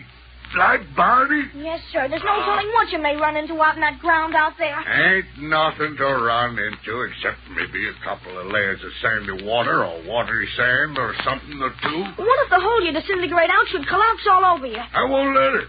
I'll use this here disintegrator with a broad beam focus. Huh? I mean a broad beam focus. Oh, a broad beam focus. Well, ain't that what I said? A broad beam... Well, that's what I'm going to use anyhow. But what if you should run into some wild animals or something? Wild animals? Yes, sir. What? There ain't no such thing as wild animals. They're running around in no solid ground. You know that, Willie. Well... And if I do run into it, why, I'll just blast them all to pieces with this here now disintegrator. Won't stop to ask no questions either. I'll just let them have it. Bing. I'll shoot first and ask questions afterwards. Oh, all right. Only what about me? What if something should happen to you? Don't you worry, Willie. No matter what happens, I'll see that you got took care of all right. Look, isn't there some way for us to get this big machine turned around so we can run it back up again? No. What I'm going to do is the only thing we can do. I can't talk to you no more on account of I'm going to put on this helmet. So open up the big metal door for me so that I can go on out and start disintegrating. All right, Mr. Barney. Only I hope you're awful careful out there. Because if anything was to happen to you, I don't know what I'd do. There's the door open for you. Go ahead. I guess you can't hear me, but goodbye. And be careful. Boy, that disintegrator sure cuts into the ground, doesn't it?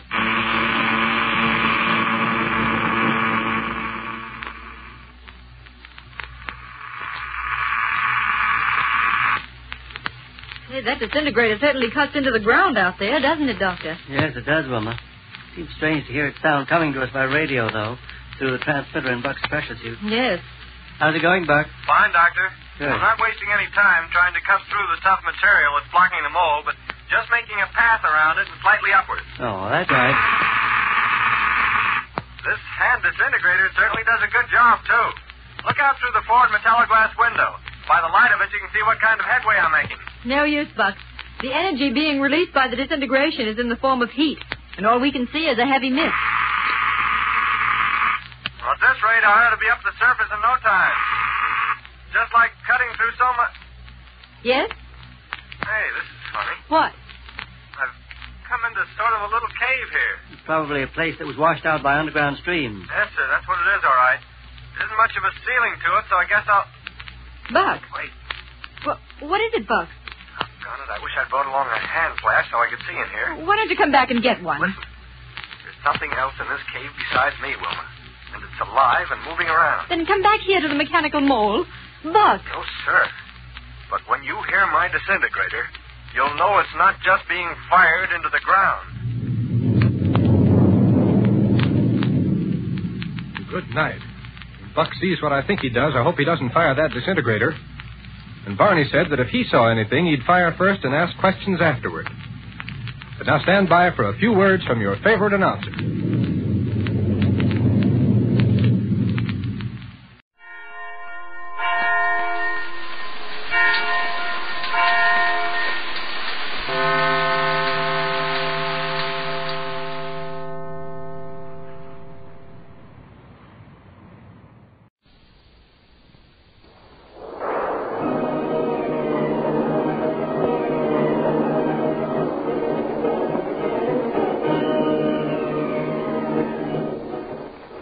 presenting the amazing interplanetary adventures of Flash Gordon.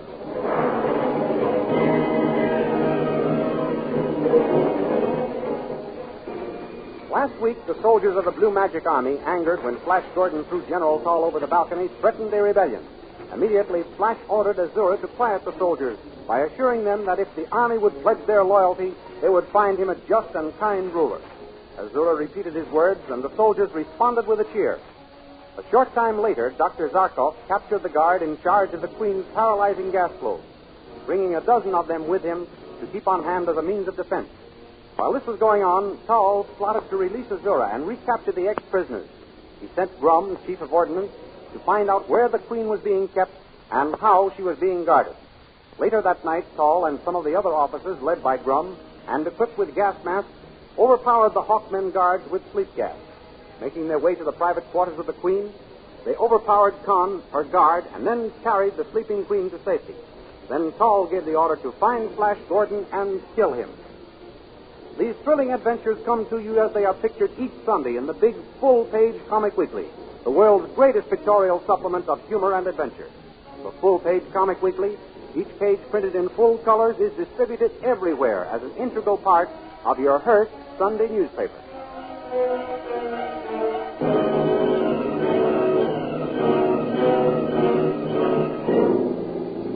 Now we continue the story. Footed with gas masks and armed with sleep gas rifles, the blue-robed figures steal silently through the halls of the palace, looking for Flash Gordon. Well, Grum, which apartment is he in? I'm not sure, General Tall. Not sure. But I told you to be sure to find out where the enemy was sleeping. I tried to, General. I followed the scientist fellow down this corridor, and he saw me and ordered me back. Didn't you see him enter any room? No, General Tall. He stood and waited until I left the corridor. You're sure it was this north corridor he went down? I'll take my oath on it, General. Very well, let us proceed. But keep a sharp lookout for any signs of that self-styled king. I will, General. General. What's the matter now, Grum? Listen. Flash Gordon and the scientist fellow are coming this way. Quickly, men. Through this archway. We'll see where they go. I think we'd better do it soon. Do you agree with me, Zarkov? Absolutely. You have great foresight, Flash. When I have the laboratory at my disposal, I will then... Come, men. Follow them. There they go. In that apartment down there. Yes, forward, men. What's that, General Tall? Curses, we've set off some sort of alarm. What shall we do? Do? What is there to do but go on and attack Flash Gordon? Forward, men. Death to the invaders.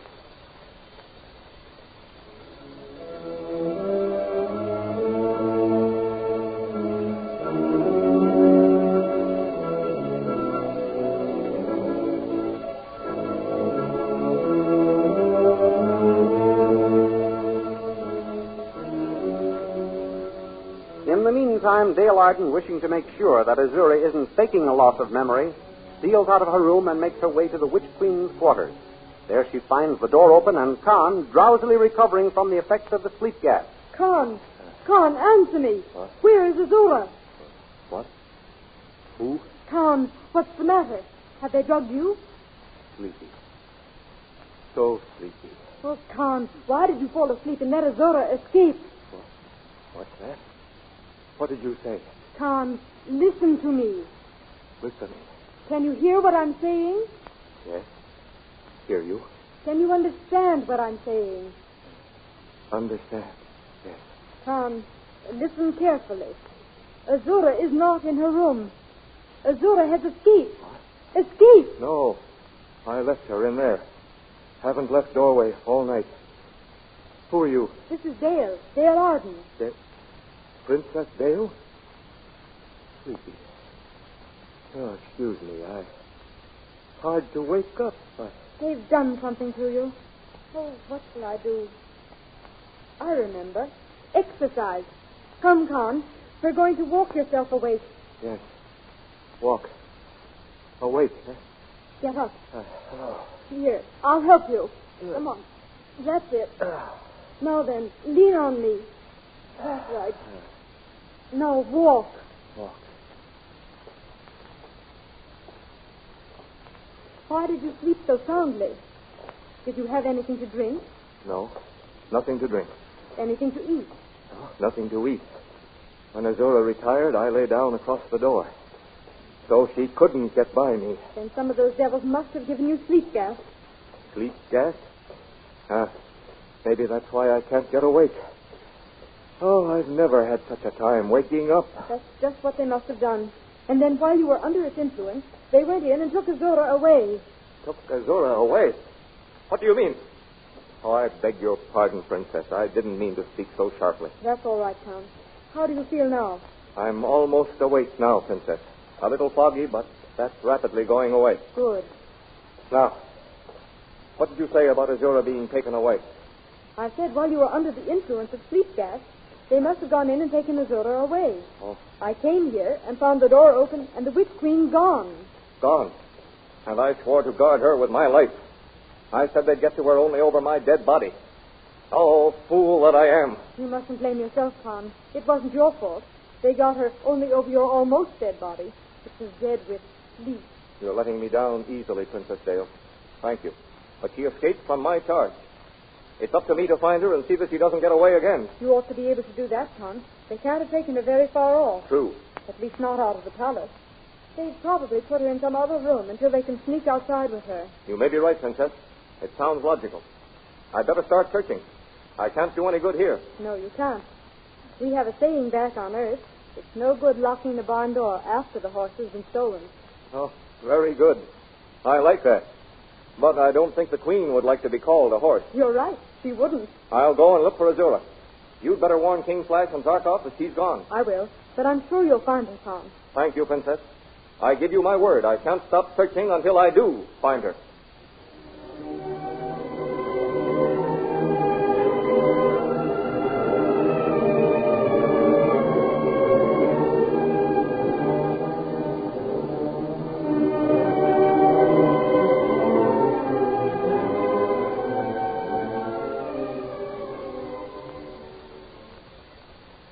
Inside Flash Gordon's apartment, our hero and Dr. Zarkov stand listening to the alarm bell and the pounding on the door. Open the door. Well, Dr. Zarkov, your detector ray alarm worked all right. Yes, but why aren't the Hawkmen guards responding? They should have arrived by now and captured those rebels out there. They must be on their way. Perhaps they ran into another group of revolutionists. Perhaps, but I do not think so. It is more than likely those men out there overpowered the guards before coming here. They stopped pounding on the door. What are they planning to do? I don't know, but I know what I'm going to do. Open the door suddenly, Zarkov. I'll hurl this paralyzing gas at globe. The very thing, lad. Ready now. Unbolt the door.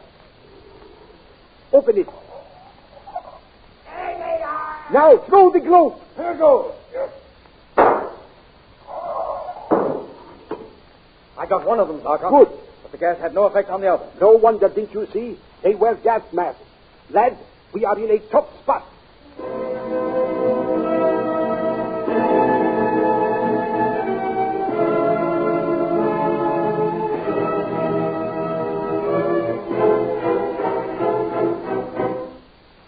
The rebels pick up their dead comrade and retreat to a nearby alcove to plan their next move.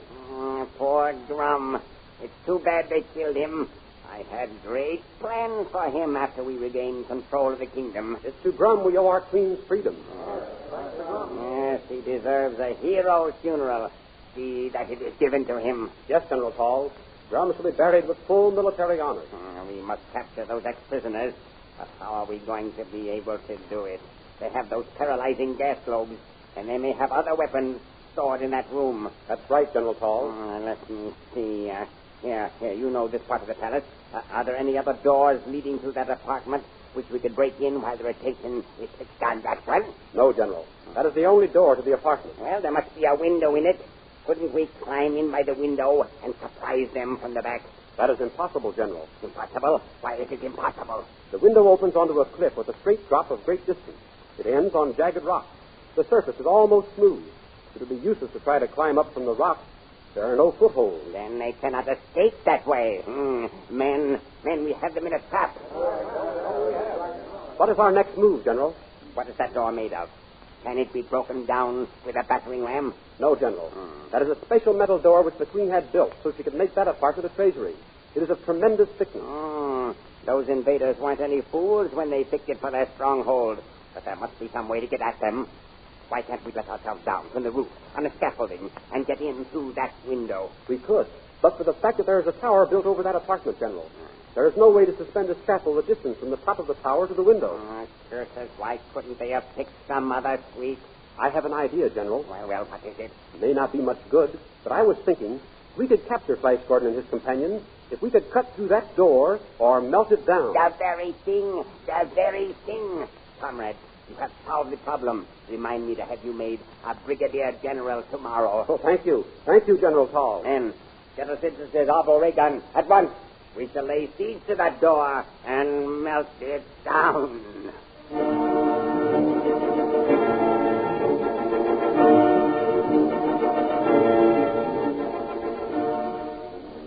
Meanwhile, as Flash Gordon and Dr. Zarkov stand wondering what the Blue Magic rebels are up to, there comes a knock on the door. What's this, a trick? That's who it is. Who's there? Darrell, let me in, Flash. Hey, oh, good heavens, just a minute. Hurry, hurry. Come in quickly. Oh, Flash. Good heavens, Dale. I thought you were in your room back there, sound asleep. No, But never mind that. Azora has been set free. What are you saying? Set free? Why, I told Khan to guard It her. wasn't his fault. They gave him sleep gas or something, and then went in and carried Azora away. I found Khan just recovering. Well, where is he now? He's searching for Azora. I said I'd come and tell you. Come on, Zarkov. We'll have to look for her, too. And we can see what's happened to our Hawkmen guards. Look out, Flash. The rebels are returning. Shut that door, lad, quickly. What were those men carrying? I don't know. Some sort of a machine gun. But this is a specially constructed door. They'll never be able to break it down. Now, don't you worry, Dale. It is queer we do not hear anything out there. Why don't they fire at the door if they have a machine gun? I don't know. Silence is puzzling. We're barricaded, all right. But it isn't going to do us much good. Doesn't look like it. These gas globes are useless against them. What are we going to do? Nothing just now. We can't do anything. The next move is from the rebels. I don't hear them moving around. Perhaps they have laid siege to the door and are waiting for us to open it. And they've got a long way. Can't we get off the back way? There is no back way but the window. And that looks out on a cliff that drops straight down. I don't know how far. Look! The door is melting. Ah, that's why we didn't hear anything. They've got a Salvo gun trained on it. Come, lad. Come, Dale. Our gas globes don't stop those rebels. And we're cut off from our own soldiers. The window is our only chance. But you said it was a straight drop. You didn't know how far. There's a vine running down the side of the cliff. We can climb down that. Get a cloak, Dale. I'll save you even if I can't save our kingdom.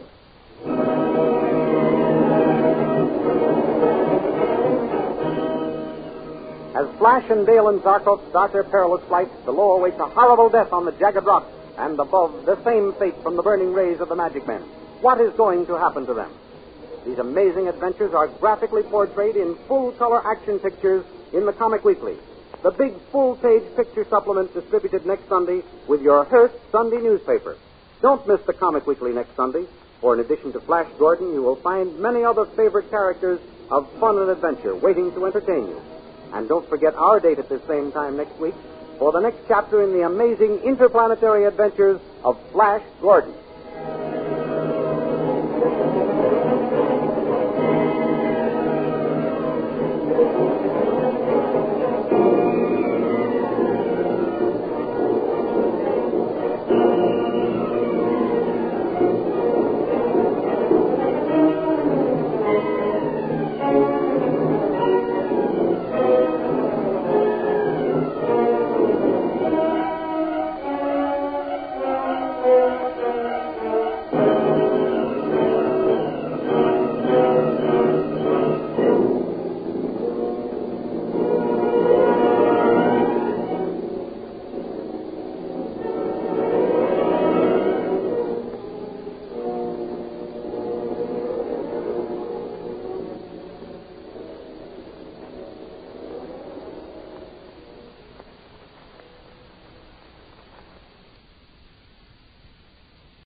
the super delicious cereal, presents The Adventures of Superman. Faster than a speeding bullet.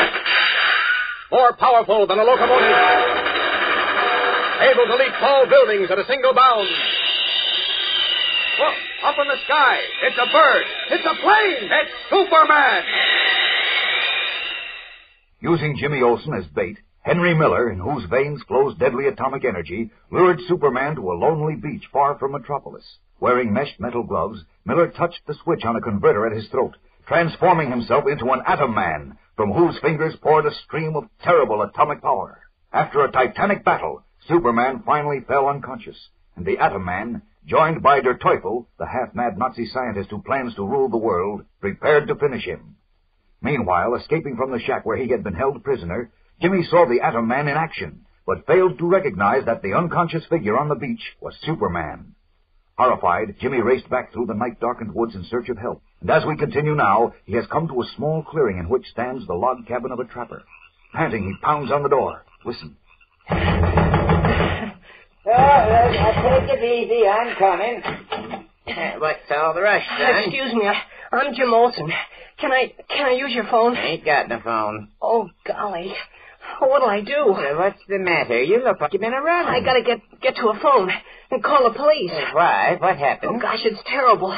Green sparks were shooting out of Miller's hands. Green sparks? Yes, like lightning. He was shooting them at some man on the ground, and Teufel was watching him. Now, wait a minute. What is all this about? You sure you ain't dreaming, son? Oh, please, mister, don't waste any more time. I saw it, I tell you. Well, where? On the beach. It was all ripped up like an earthquake hit it. Big trees were knocked down. Oh, please, don't just stand there. The man might already be dead. Now, somebody's dead. But listen, son, you'd better sit down and take a rest. Oh, I'm all right, I tell you. Look, here's my wallet. I'm a reporter for the Daily Planet. Well, let's see the wallet. Here, look at it. Hurry. Yeah, it does seem like you're a reporter. Of course I am. Please, mister, take me to a phone. Well, okay, come on. I'll take you to Sam Tyler. He's game warden. See what he thinks about all this. Has he got a telephone? Yep. He's about a mile from here. Fella shooting green sparks out in his hands. As the reluctant trapper leads Jimmy Olsen through the woods, a few miles away on the beach, the Atom Man, commanded by Der Teufel, has turned the switch on the converter at his throat, stopping the flow of atomic power through his metal-gloved hands. His eyes blazing, he stands by impatiently as Teufel bends over the limp, motionless figure of Superman. All about is a scene of chaos. Great trees ripped from the forest above the beach, split and blackened as if by lightning, lie all about in crazy profusion. The vast beach, from the gray sea to the edge of the forest, is gashed and torn into deep trenches and craters, almost as if it had sustained an artillery barrage. Only the wind and the low roar of surf break the silence of night, as finally the Atom Man steps forward impatiently, and again speaking in the normal voice of Henry Miller. Well, Teufel, are you satisfied that he's dead? He is not dead. What? He must be. I tell you he is not. His heart still beats. I faintly, but it still beats. That's impossible. Why, that huge tree that lay across his legs, it's entirely disintegrated. But Superman still lives. What must me do to kill him? What? He can't be alive. Will you stop saying that, you fool? I tell you, he still lives. See for yourself. Put your ear to his chest. I can't hear any heartbeat. Listen again. I still can't hear it. I tell you, he's dead. He's stone dead. Now, come on, Teufel. We've got things to do, big things. We can do nothing until Superman is dead. But he is. I say he is not, and he must die. He must. Everything depends on it. I tell you, will you be quiet? Wait, I have my pistol. Yeah, that will finish him. You're wasting your time. The bullets just bounce off his body. Yeah, they cannot penetrate. What will we do? If you'll just listen to me. I listen to you? Are you out of your mind? It is you who must listen to me. Yes? I don't know about that. Then you had better know, fool blockhead. Have you forgotten that it is I, Der Teufel, who gave you your great power, and that I, Der Teufel, can also take it away? Can you? Yeah, I can. Oh, wait, we must not quarrel now. Together the world is ours. But first, this tiny spark of life which remains in Superman must be extinguished. There must be a way. I tell you he's dead, but if it'll make you feel any better, I'll turn on the converter again and... No, you must not. Why not? The atomic energy of the kryptonite in your blood can be exhausted. What's that? You have already consumed a great deal of it today, and I cannot give you any more. My kryptonite can be exhausted. You didn't tell me that. I'm telling you now.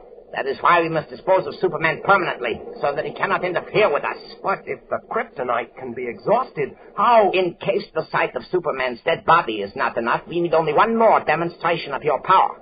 We need only wipe out Metropolis, and America and the rest of the world will surrender to us. But suppose that isn't enough. Suppose America and England and Russia won't surrender at once.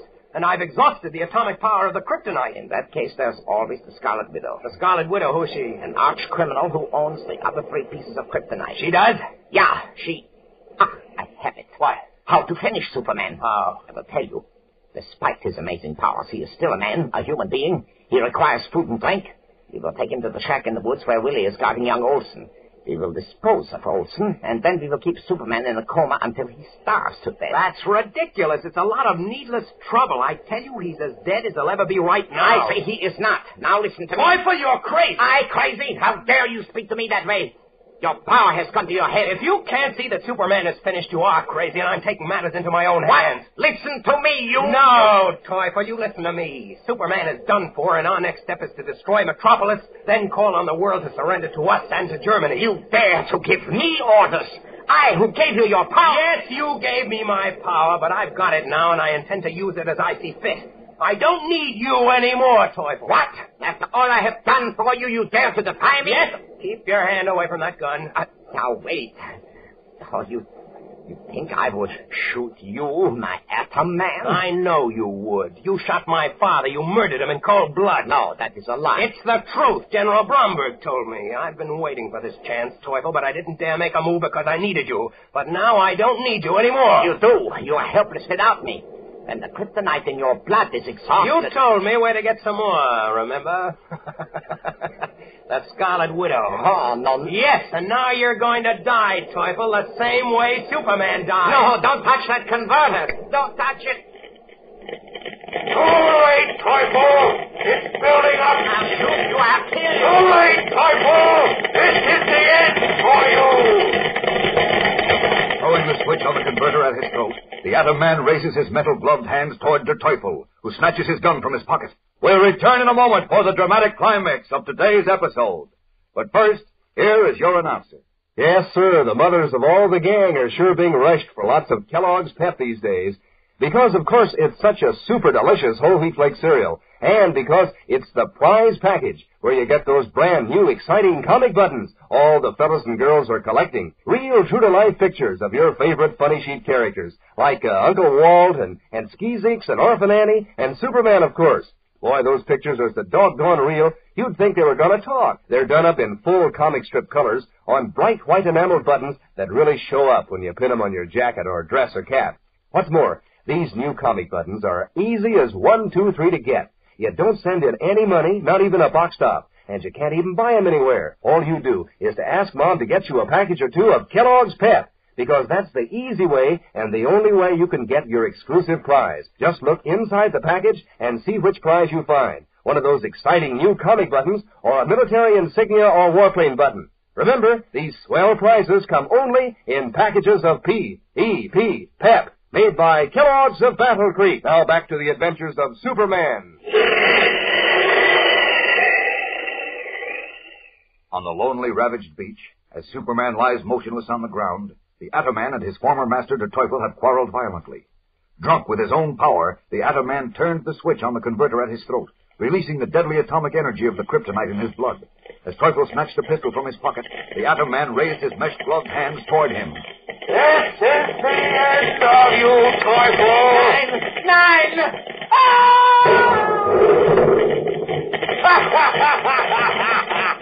That's all, Teufel.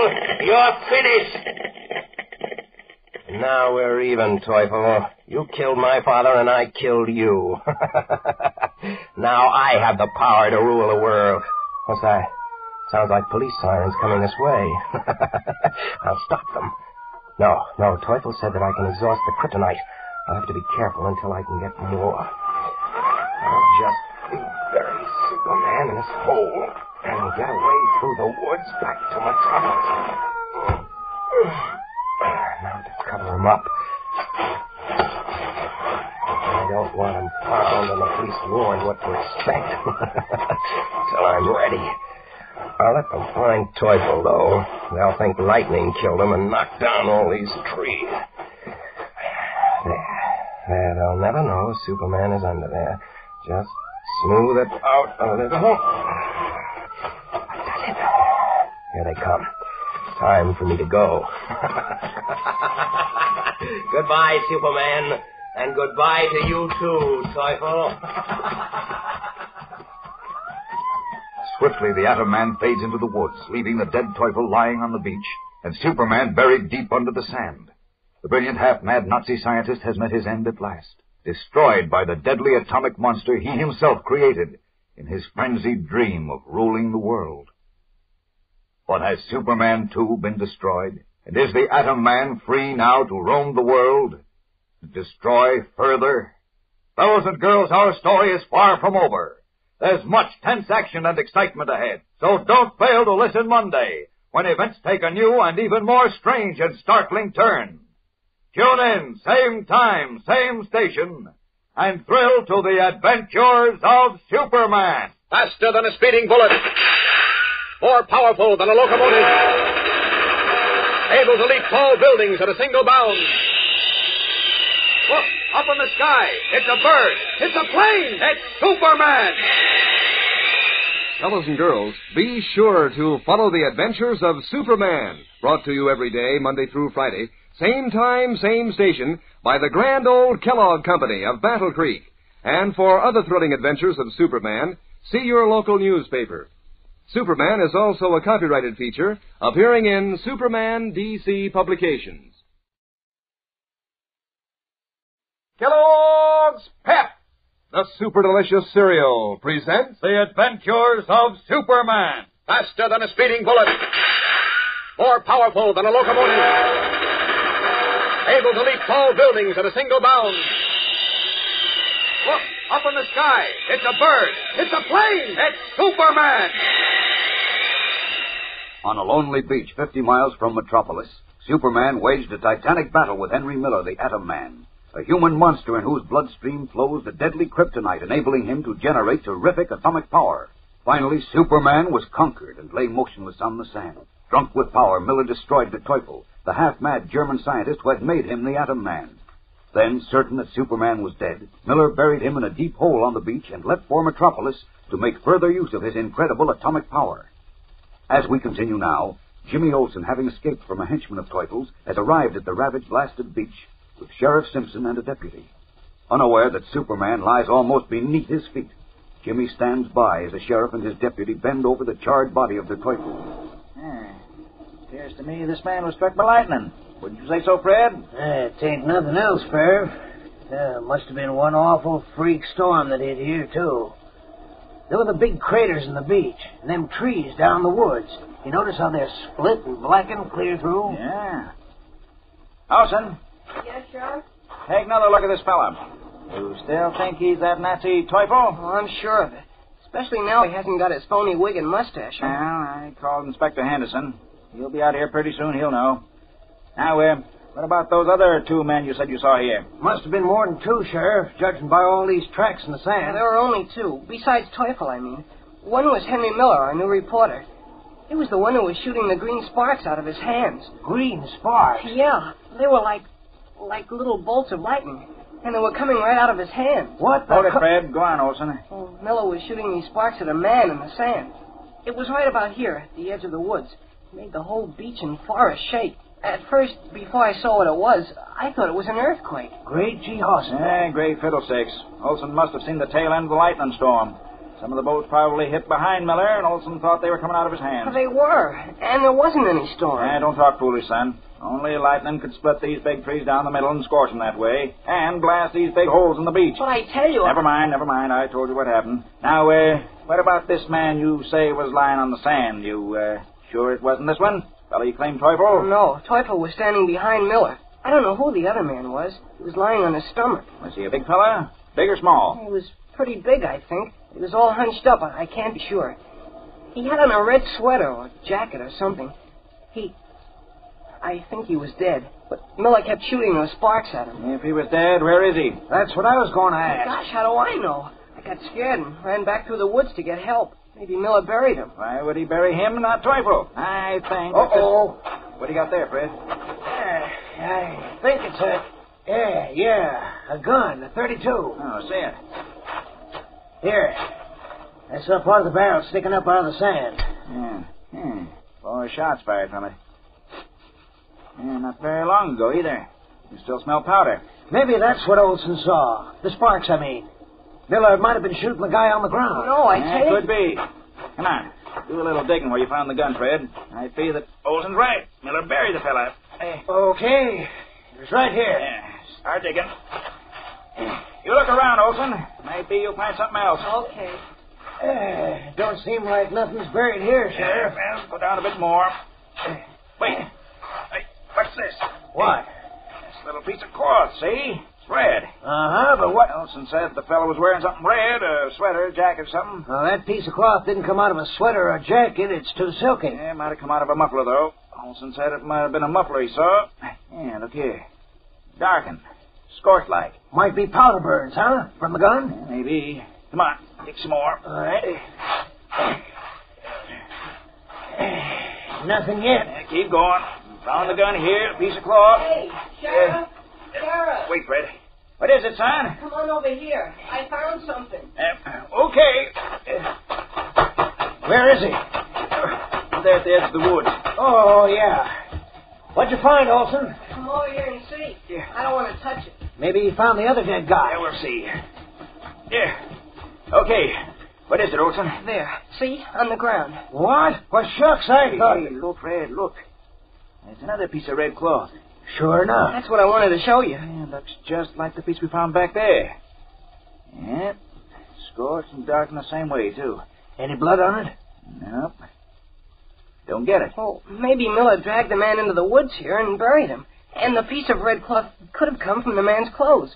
Remember I told you he was wearing something red? Say, that might be it, Sheriff. The ground looks fresh turned over, too. Maybe if we dig right here... the ground looks fresh turned over. That's from the trees getting uprooted in lightning storm. But if we dig right here where I found the knife... Yeah, we can't go digging up the whole beach and woods. Tell you what to do, Fred. You and Olson take my car and drive to Linwood. Find Doc Akers and bring him out here and look over the body. By the time you fetch him, Inspector Henderson ought to be here, and then... Oh, I'll wait for the inspector. No. Gosh, I gotta call the Planet and tell him what happened to Teufel. This is a big scoop. I don't want any newspaper stories till Inspector Henderson says it is Teufel. I want you to go to State Police Headquarters with Fred, Olson. Oh, but I'm you sure... heard me? You give State Headquarters a description of Miller and the car he was driving, so they can get an alarm out for him. I tell you... Will you stop arguing? Miller maybe killed somebody. If that's really Teufel, like you say... Oh, it's Teufel, all right. Well, then, if Miller was working with him, Miller's a Nazi, too. Maybe a murderer. You gotta find him. Now get going, both of you. Okay, Sheriff. Come on, Olson. I'm coming. Boy, they better get Miller. I tell you, there were green sparks shooting out of his hands and shaking the ground. Golly, I wish I knew where to find Superman. He'd make short work of Mr. Henry Miller. Unaware that he himself prevented Sheriff Simpson and his deputy from finding Superman by calling them away just when their probing hands were a few scant inches above the buried man of steel, Jimmy follows the deputy to the sheriff's car. What will happen next? There's an exciting climax ahead, which we'll bring you in a moment. But first, here's a word from your announcer. You know, gang, a lot of people think it's more fun to anticipate something, to look forward to it, than it is to actually have it. But believe me, that's not true of those new comic buttons you fellows and girls are all collecting from packages of Kellogg's Pep. Of course, it is fun to look forward to Mom opening a new package of Pep and, to wonder which button you'll find inside, but it's just as exciting when you get that smart-looking button.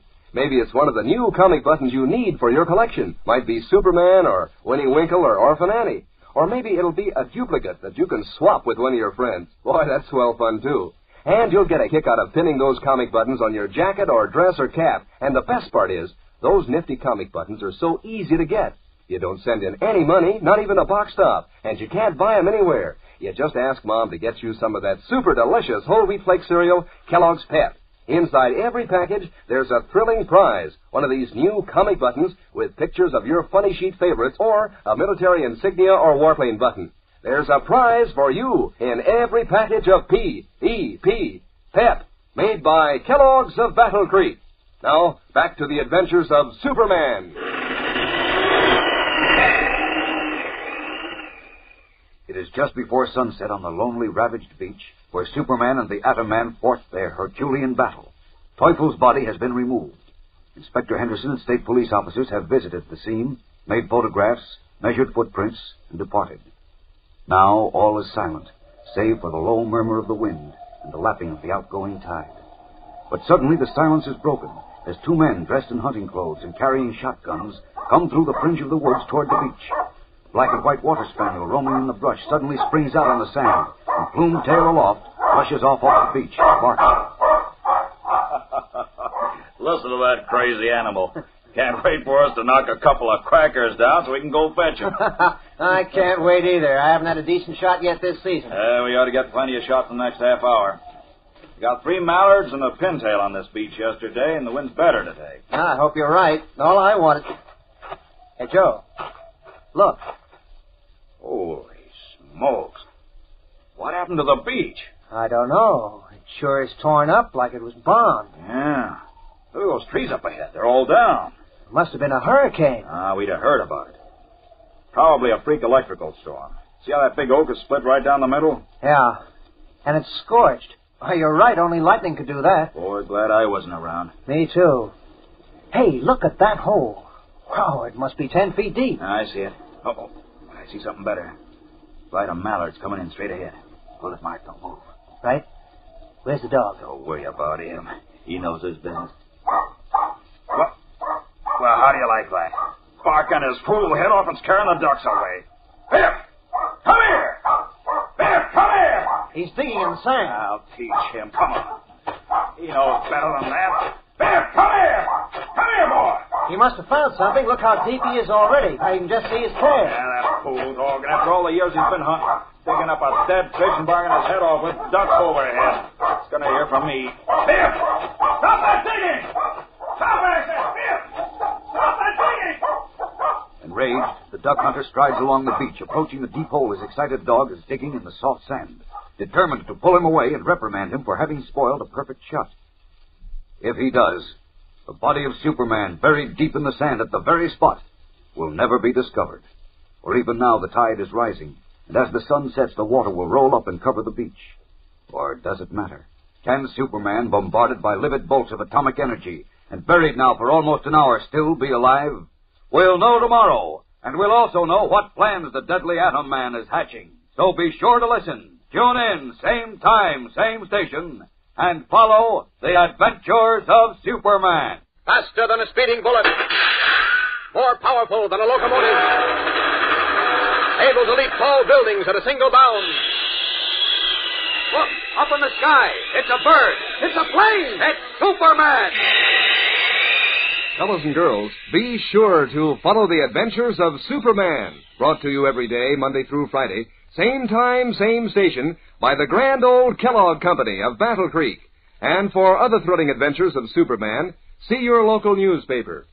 Superman is also a copyrighted feature appearing in Superman DC Publications.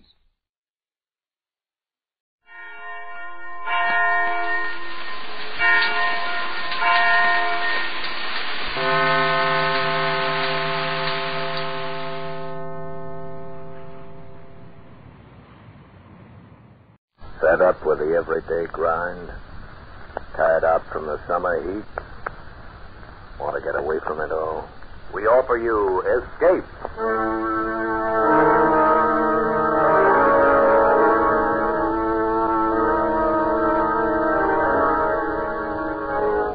Escape, designed to free you from the four walls of today for a half hour of high adventure.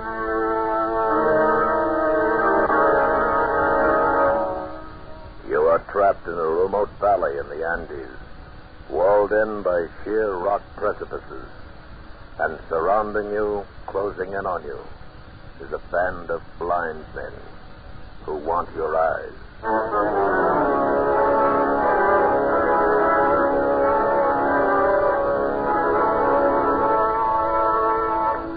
Tonight, we escape to the mountains of Ecuador and to a remarkable world where sight is unknown, as H.G. Wells imagined it in his gripping story, The Country of the Blind.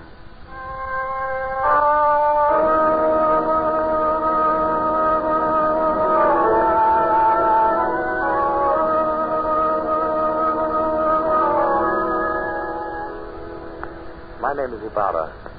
I'm a mining engineer in Quito, Ecuador, high in the towering Andes. Up until a year ago, my chief sport was mountain climbing. My last climb was an attempt to scale the remote and forbidding peak of Paris Cotopaxi, a 20,000-foot crag unconquered by man. It is unconquered still. 3,000 feet from the icy summit, we turned back and fled for our lives. All of us escaped, except one, a guide named Nunez, who slipped over the frightful precipice and disappeared in the vast chasm, yawning 10,000 feet beneath us. The horror of that man's fall has terrorized my dreams for a year. Because of it, I've forsaken mountain climbing for the rest of my life. And that decision still stands, even though today I've seen Nunez. He was sitting on the steps at my shack when I arrived at the mine this morning. At first, I didn't recognize him. He was so much changed. I thought he was some weird, ragged beggar. Is it you, Senor Ibarra? My name is Ibarra, yes. What do you want? You do not know me, Senor. No? You look like a man I knew once, but he is dead. Dead on the slopes of Paris Cotopaxi. Nunez. Oh, that couldn't be. Nunez, that is my name, Senor. At least that is the name I remember. You fell. I saw you fall. Yes.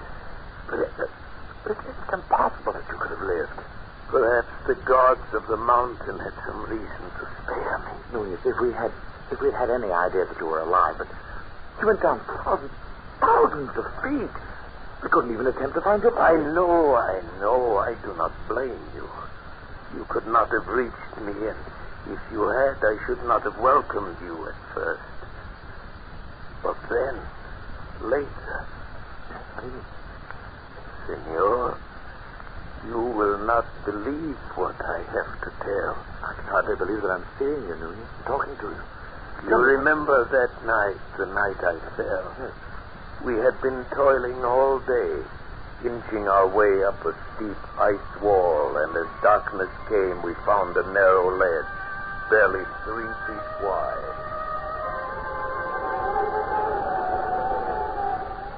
It's not very wide, but we can get our shelter wall up. Cut off some of this wind. Well, that will be welcome. Yes, but first we'll rest a moment. Oh, look at that icy devil up there, glistening in the moonlight. Yes. There's another 3,000 feet of sheer ice wall. We'll have to cut our own holes from now on. Won't even be ledges like this for resting places. Oh, I can see why no one's ever made it. Do you think we should go on? I don't know. Nunez, what do you think? It is not my place to say, Senor. I was hired to go to the top. I agreed. But what do you really think? If I believed in the gods of the mountain as the Indians do, I should be frightened now. Why? Because we have invaded the Forbidden Circle. This part of the Andes is unmapped and almost unknown, Senor. It is an easy thing to believe strange things in this white loneliness. Some of the legends are fascinating. I've heard of one, something about a hidden valley called the Country of the Blind. Yes. See? It is supposed to be somewhere down there, below us. A fertile valley which was settled many centuries ago and then cut off by the great landslide of Arauca. Yes, but why the Country of the Blind? Even before it was cut off, the people developed a strange illness. All of them slowly went blind, and after that their children were born blind. The legend is that the valley was the home of the mountain gods. It was too beautiful for human eyes. God. But then, of course, it's all nonsense. Yes, of course. It would be pleasant to find it, though. You know the old proverb, in the country of the blind, the one-eyed man is king. I doubt if we should ever find it. I even doubt if it exists. Of course not. I was only joking. Yes. Now, if you're rested, we'll make the shelter wall. Right, I'll give you a hand in a moment. Believe me, Ibarra, for 2 pesos, I'd give up this climb. I never realized. Senor!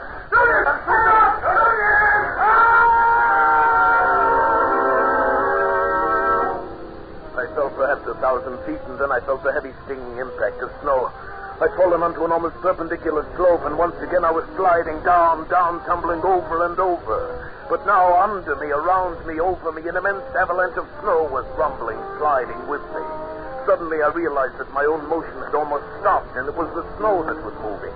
I was riding the avalanche. And at almost the same moment I went over the second precipice. It was higher than the first, much higher, perhaps 4,000 feet. I fell with the snow for what seemed minutes every second, expecting the terrible final impact. But the impact never came. Miracle of miracles, that sheer wall blended almost imperceptibly into another steep slope, and again I was gliding. And gradually, as the arc of the slope curved away, I felt myself slow down. I was whirled along on top of the avalanche, and then, as it subsided out onto the gentler snow upon a gentler slope.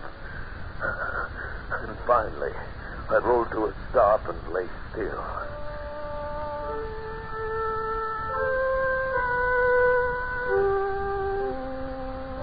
When I awoke, it was morning, and I was covered with snow. I shook off the cold, white blanket rolled over on my back and looked up.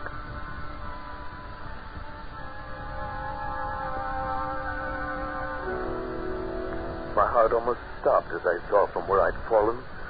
The mountain towered 10,000 feet above me. Carefully, I felt myself. My clothes were torn. I was bruised and bleeding. I ached in every muscle, but I had not a single broken bone. I lay there and offered up a prayer to the gods of the mountain.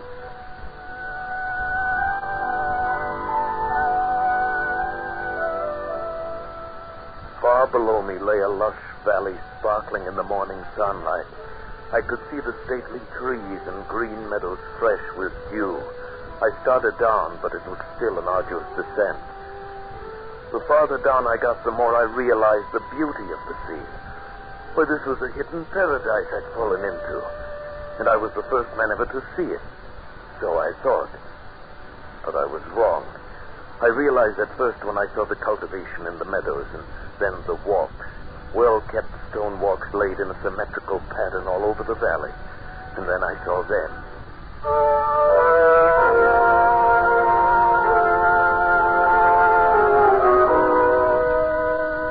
There were men and women lying under the trees, resting. Nearby, a collection of windowless huts marked the village, and the plastering of the houses was done in a wild variety of colors.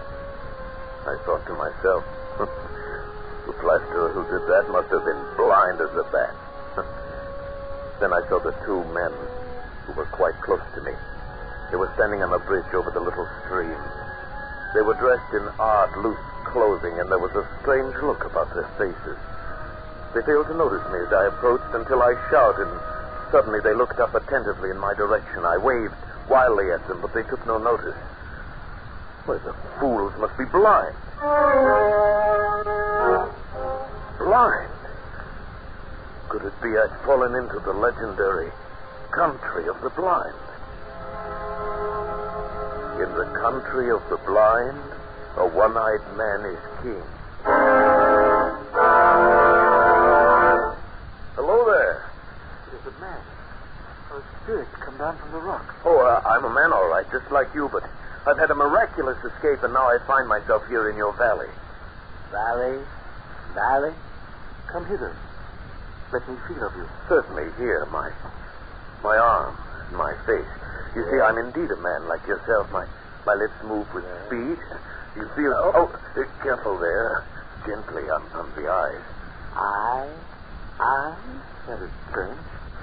Feel this, Correa.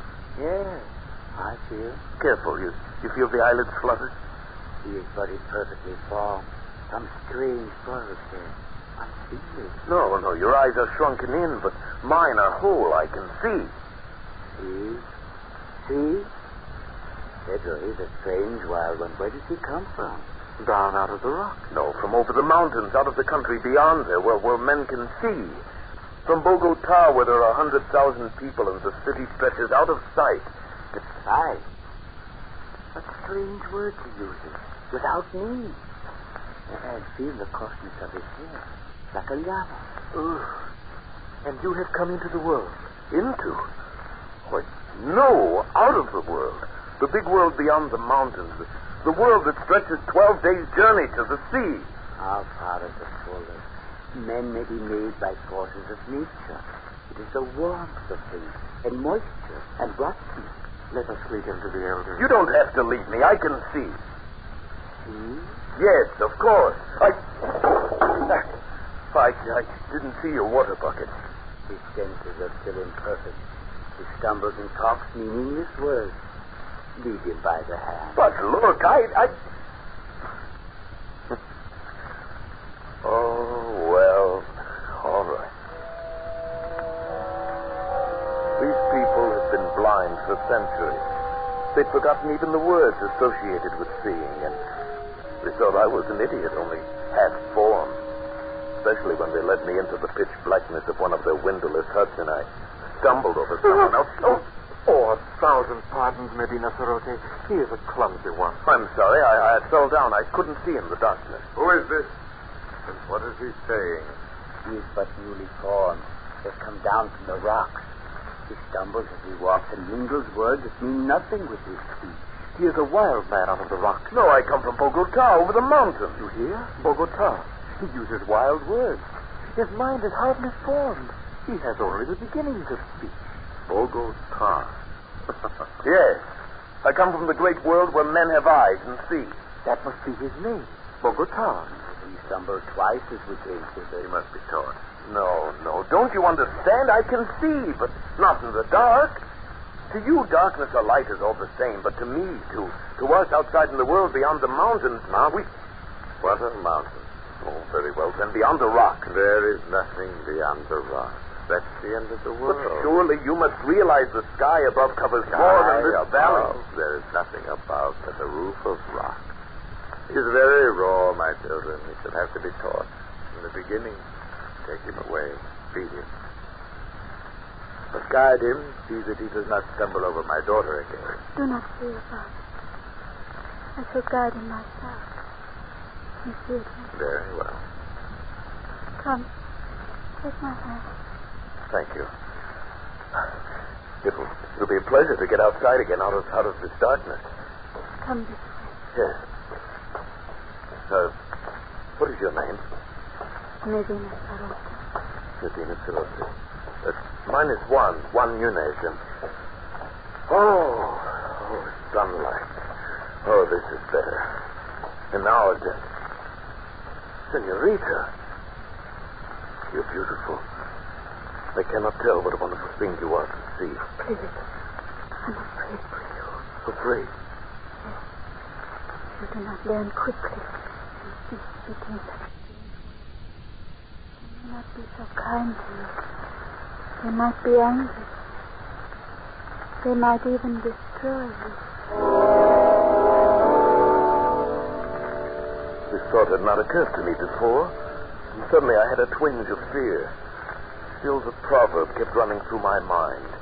In the country of the blind, a one-eyed man is king. But try as I would, I could not make them understand my wonderful gift of sight. They simply could not comprehend it. Worse, they were not impressed. They thought me stupid and untaught, almost an idiot. Day by day, I learned their peaceful ways, but they could not learn mine. It was getting on my nerves, and theirs too, perhaps. Bogota, come hither. Bogota, you move not. No, and I won't, you old beetle. I'll show you. I'll leave the path. Bogota, trample not on the grass. Not allowed. How did you know I stepped on the grass? I heard, of course. Heard, but I didn't make a sound. Why do you not come when I call you? Can you not hear the path as you walk? I can see it. There is no such word as speech. Speech is folly. Follow the sound of my feet. Oh, my time will come. You will learn. It is much to learn in the world. Has no one ever told you in the country of the blind, the one-eyed man is king? Blind? What is blind? Oh, never mind. Go on.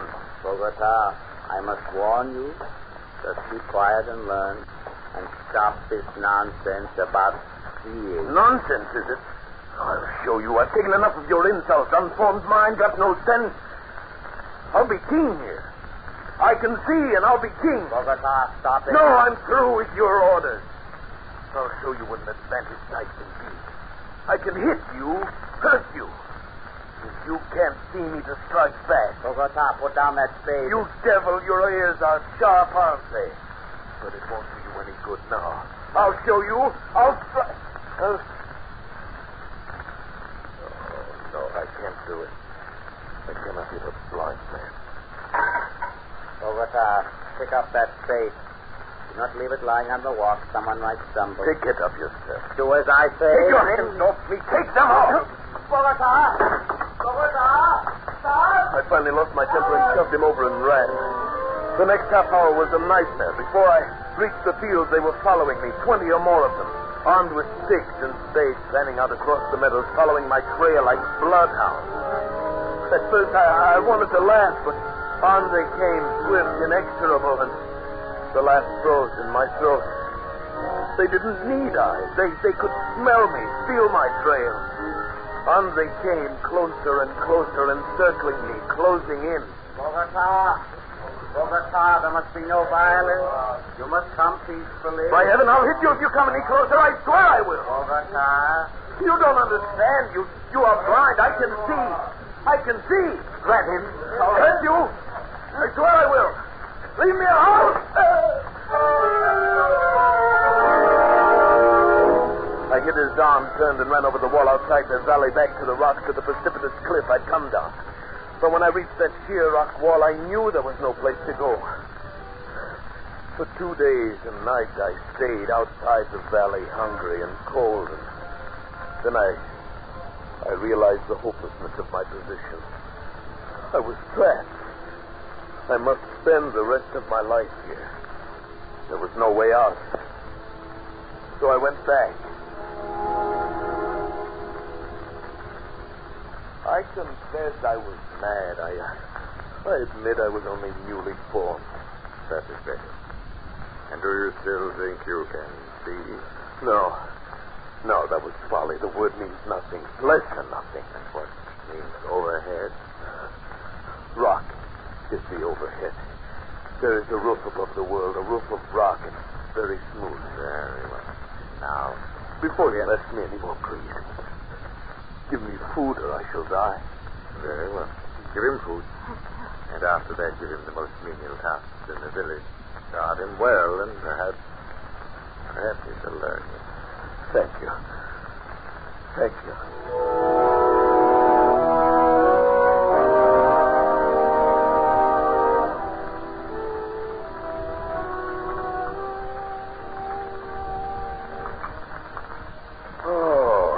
Oh, that is better. You're kind, Medina Cerote. Very kind. I'm glad to see that. You are? If they were all like you, I should never have run away. What was that word you said I was? Beautiful. It means something nice. Oh, something very nice. Medina Cerote, why is it you have no husband? I have a disfigurement. With long hair. Your eyelashes. Oh, but they're beautiful. They're considered a disfigurement. Oh, you're the most lovely girl in the valley, but they wouldn't know, would they? And so you have no lover. No. Medina Cerote, what do you think of me? Do you think of me as an idiot like all the rest? No. You have much to learn, but you will learn it, I'm sure. You are kind and gentle. Your voice is soft. You speak the words that are soft and warm. No one has ever spoken such words to me. Then I shall speak them often, Medina Cerote. You are the only one in this valley, in this world, that I care for.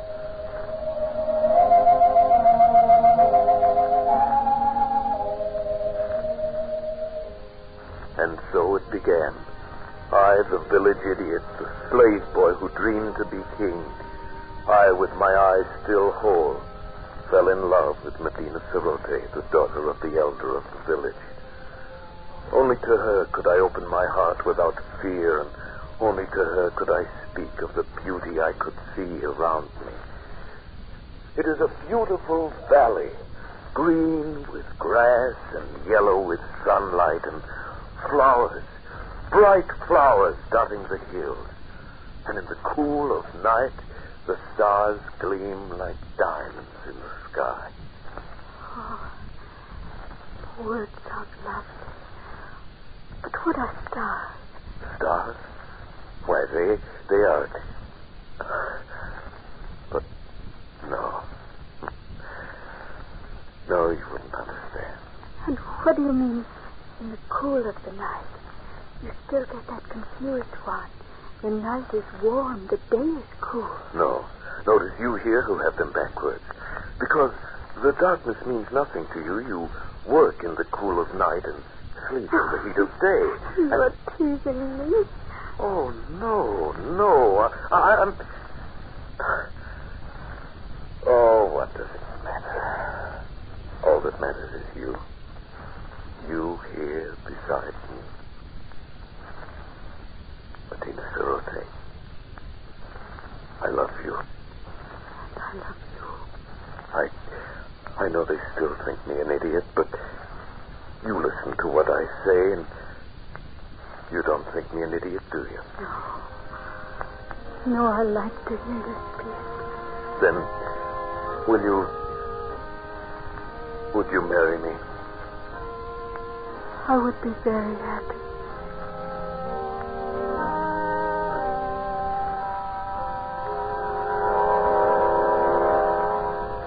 No, I will not have it. But, Father... He's an idiot. He has delusions. He cannot do anything right. But he's getting better. He's better than he was. He's strong and kind. Stronger and kinder than anyone in the world. And he loves me. And I love him. No, I will not have it. Great sire, if you please. Yes? What is it, good doctor? I have examined Bogota, and the case is clear to me. I think very probably he might be cured. And how might that be done? His brain is affected by something. I believe I know what it is. Those queer things he calls eyes. Where we have but an agreeable depression, he has great lumps.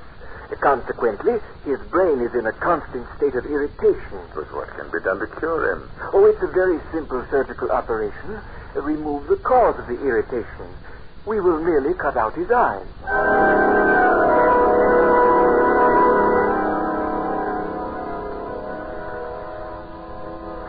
But they say it will make you well. But you don't understand, Martina Sirote.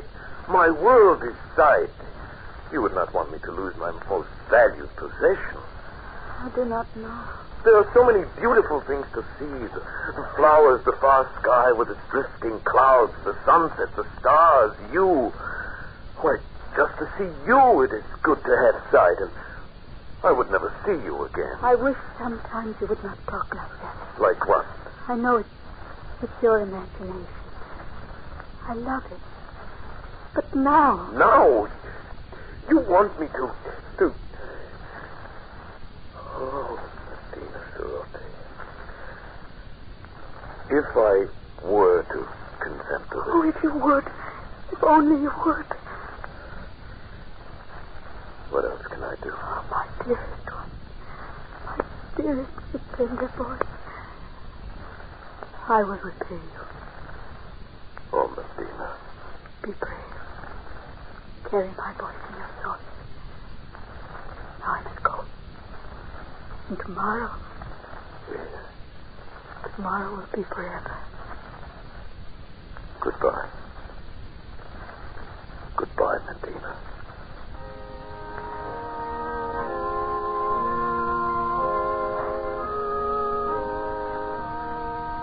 I suppose I knew it then, when I said that. I only meant to go up on the rocks and look out over the valley, to spend my last day feasting my eyes on the wonderful, beautiful world of light and color. But when I got there, it was too beautiful, too lovely, this valley, this home of the mountain gods. Beautiful and forbidden. I drank it in, the green of the fields, the blue of the gently curving stream, the orange of the lichen in the rocky crevices. I climbed higher to see the great snow-capped peak towering above and away to the distant sky, and higher still as the shadows turned the snow to purple and crimson and deep blue. The valley was far below now, and as beautiful as a painting. But like a painting, it looked unreal. Medina Cerote was small and far away, a distant dream. And the world of sight was here, all around me, overpowering, wonderful. I turned and began to climb up that sheer rock wall.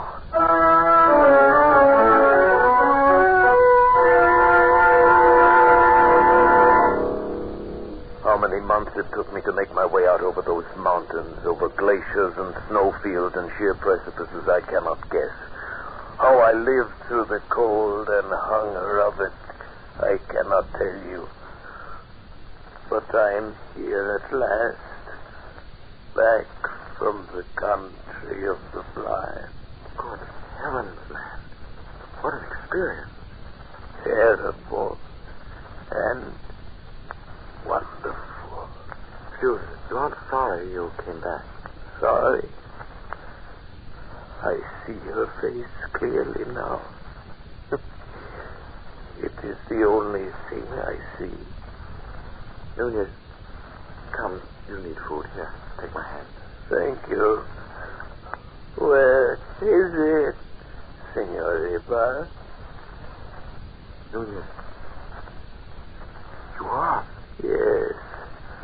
The god of the mountains has had this revenge. Those months of crawling over the snow and ice with the sun glaring down. Yes, I am blind.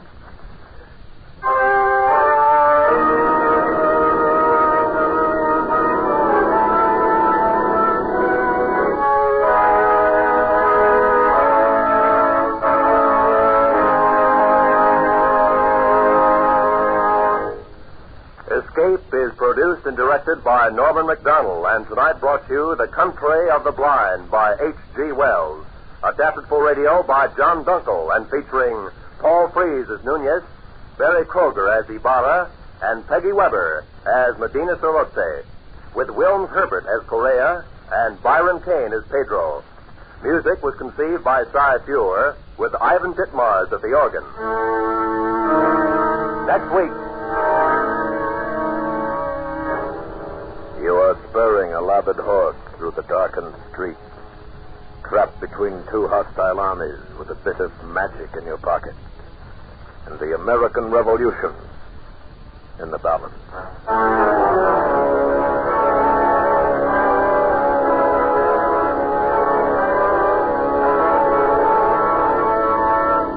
Next week, we escape with Stephen Vincent Benet's delightful fantasy, A Tooth, for Paul Revere. Good night, then, until this same time next week, when once again we offer you Escape. This is CBS, the Columbia Broadcasting System.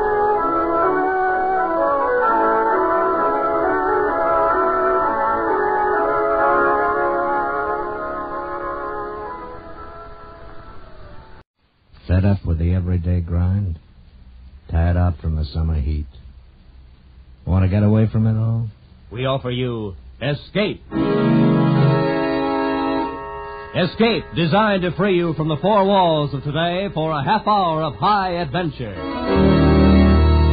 You are spurring a lathered horse through darkened streets, trapped by two hostile armies, with a kit of magic in your pocket, and the American Revolution in the balance.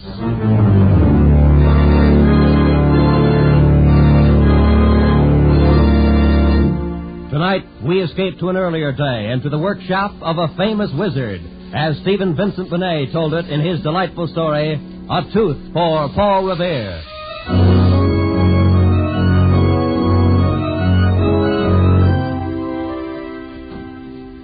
Some say it all happened because of Hancock and Adams, and some put it back to the Stamp Act from before. Then there's some that hold out for Paul Revere and his little silver box. But the way I heard it, the American Revolution broke out because of Lige Butterwick and his tooth. My great-aunt was a Butterwick, and I heard it from her. Every now and then she'd write it out and want to get it put in the history books, but they'd always put her off with some trifling sort of excuse. But the way she told it to us kids, sitting there before the flickering fire on some blustery, blowy night, it sounded spooky enough and wonderful enough to be as true as the Union. History books, bah. You don't get the right of things from such.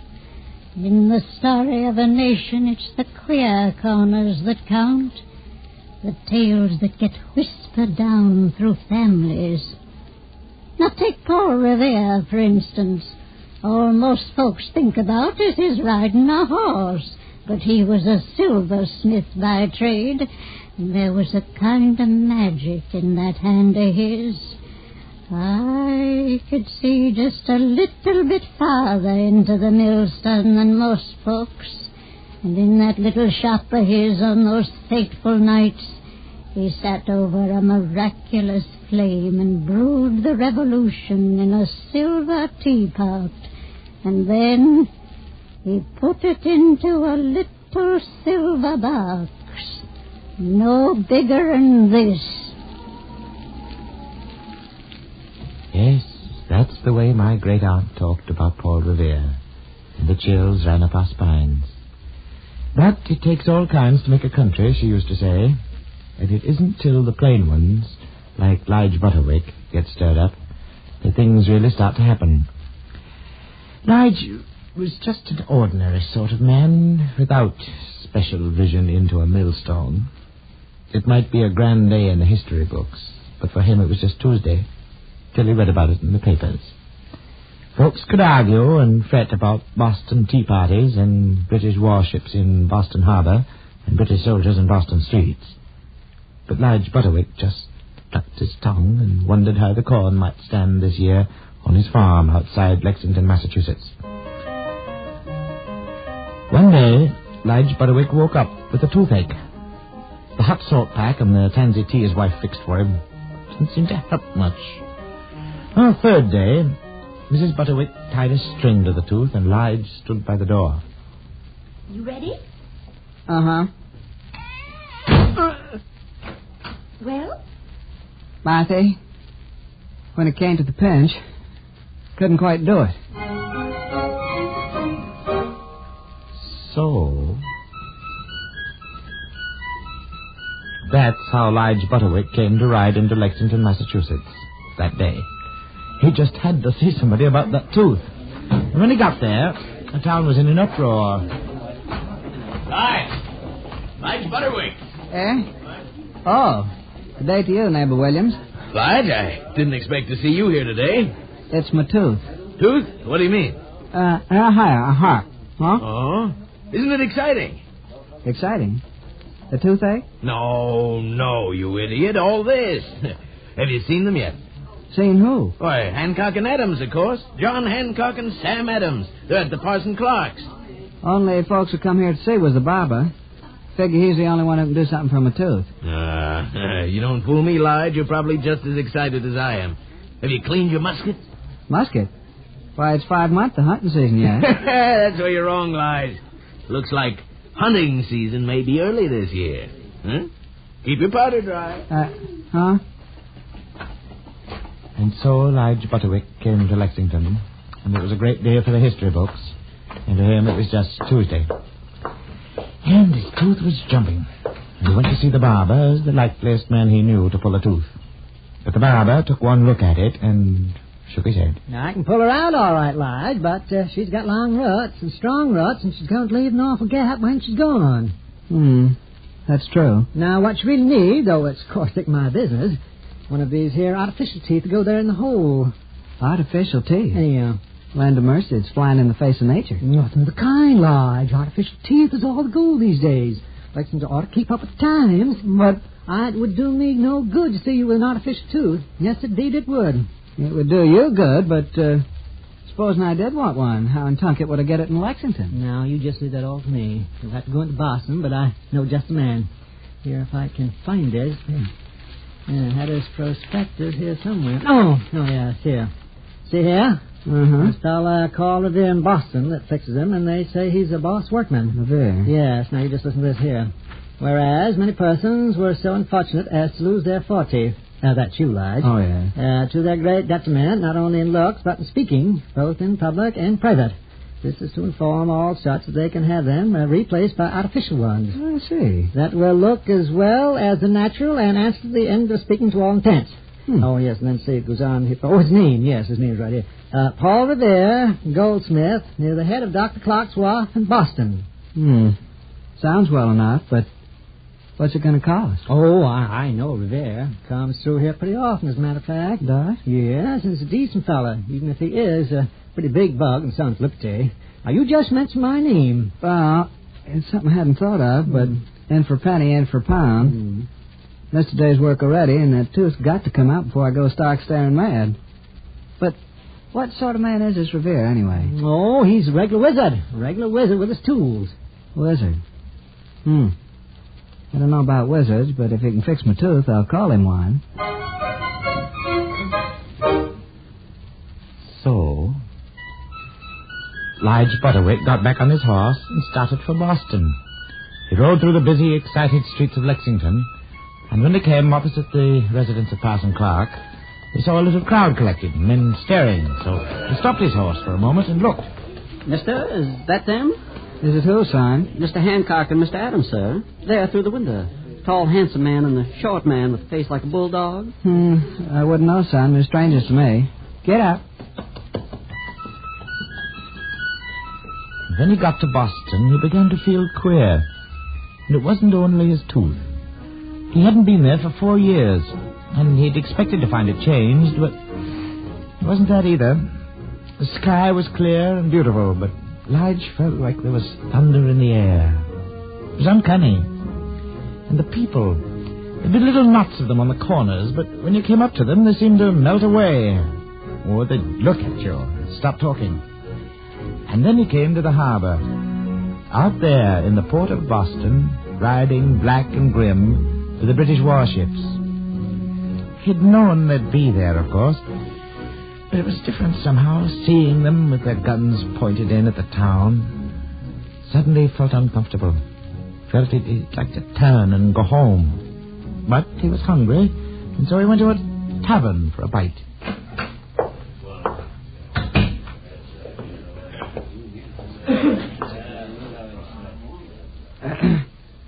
Good day to you.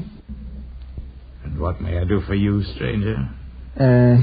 Just a bite and a sup, if you're serving. Aye. Have a seat. You'll be served. Thank you. Nice weather we're having these days. It's bitter weather for Boston. Well, now maybe for Boston, but out in the country we'd call it good planting weather. I guess maybe I was mistaken in you. It is good planting weather. For some kind of trees. Trees. Well, now, I suppose you're right about that. That's so.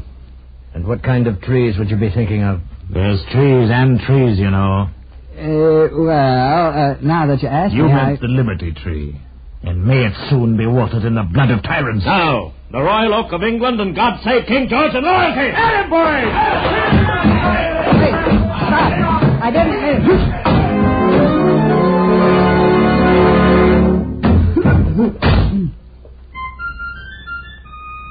Glory. I always heard city folks were crazy. But politics must be getting serious in these American colonies when they start fighting about trees. Oh. Aye, and it is, friend. So they threw you out, too? Yes, blast them. But I want to shake your hand. Nobly done, friend. I'm glad to find another true-hearted man loyal to the crown in this pestilent, rebellious city. Well, I don't know as I quite agree with you about that. But I came here to get my tooth fixed, not to talk about politics. And as long as you've spoken so pleasant, I wonder if you could help me out. You see, I'm from Lexington way, and I'm looking for a fellow named Paul Revere. Paul Revere? No, so it's Paul Revere you want, my worthy and ingenious friend from the country. Well, I'll tell you how to find him. Good, I thank you. You go up to the first British soldier you see and ask the way, but you'd better give the password first. Password? Yes, you say to that British soldier, Any lobsters for sale today? And then you ask about Revere. But why do I talk about lobsters first? Well, you see, the British soldiers wear red coats, so they like being asked about lobsters. Just try it and see. Just try it, my friend, and see.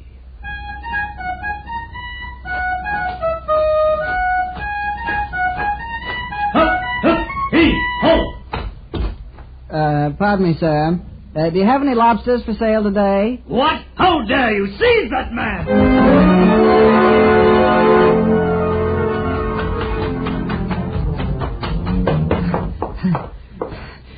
Barrel. Place to hide.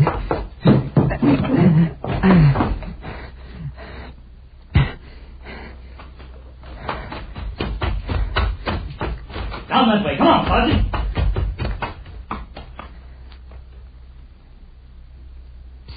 Huh?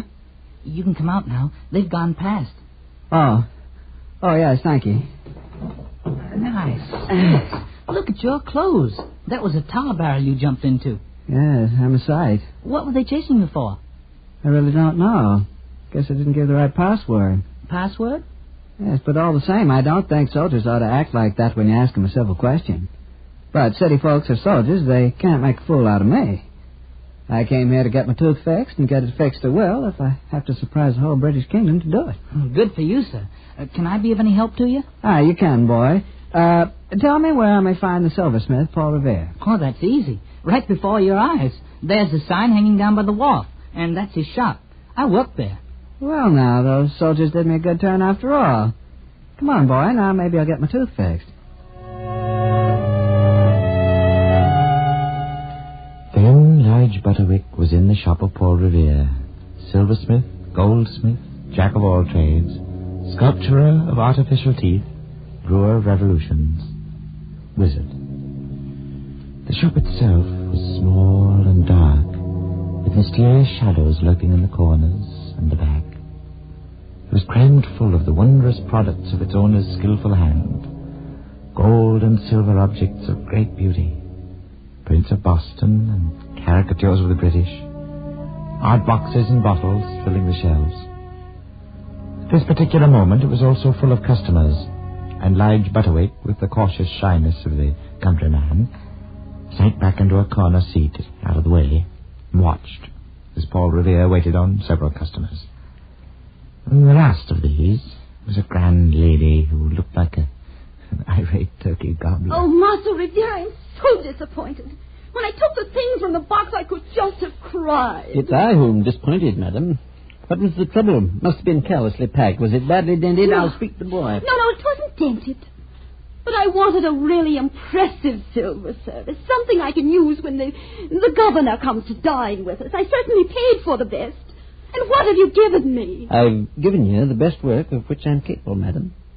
It was in my hands for 6 months, and I think they're capable hands. Oh, I know you were a competent artisan, Master Revere, but... Silversmith, ma'am. Well, I don't care what you call it.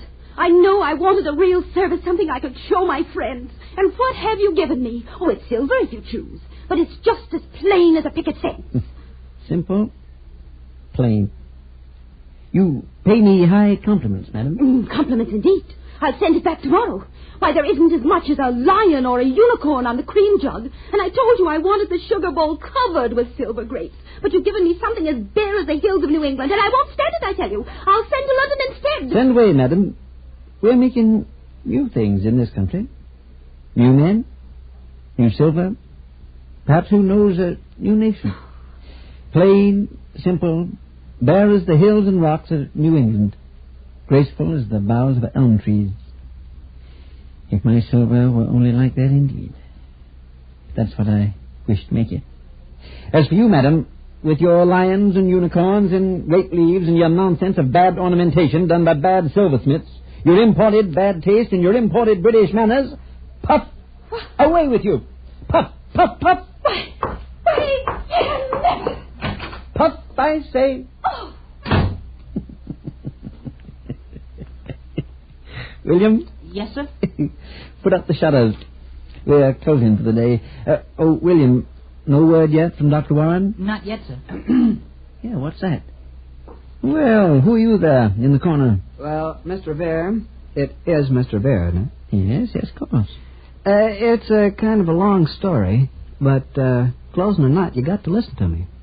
The barber told me so. The barber? You see, I'm Lige Butterwick, and it's my tooth. Tooth? You'd better begin at the beginning. But wait now. Here, you don't talk like a Boston man. Where'd you come from? Oh, around Lexington way. And you Lexington? Were you there this morning? Well, of course I was. That's where the barber I Never mind about that barber.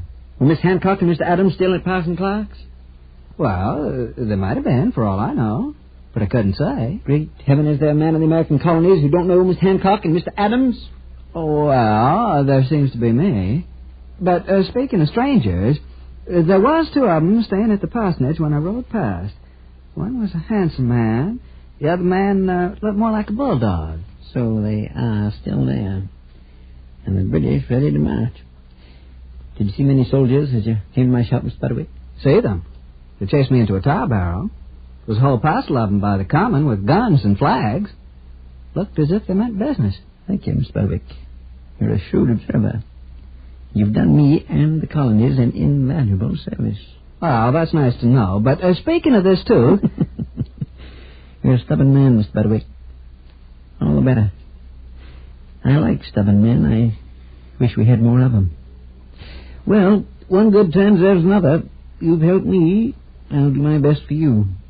I've made artificial teeth, but drawing them is hardly my trade. All the same, let's have a look. Here, come over here by the light. Aye? And now, open. Yeah. Well, Mr. Butterwick, it appears to be compound agglutinated infection of the upper molar. Oh. And I'm afraid I can't do anything about it tonight. But here's a draught that will ease the pain for a while. There. Drink. It's spicy and queer.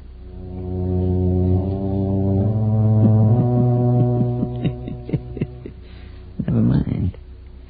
Now you go to a tavern, get a night's rest. Come back see me in the morning. I'll find a truth drawer for you. If I'm here. Oh, yes, you'd best have some liniment. It's a queer kind of shop you have here, Mr. Revere. Some folks think so. Say, what's in that little bottle? Where? Oh, there. That's a little chemical experiment of mine. I call it Essence of Boston. But there's a good deal of the east wind in it.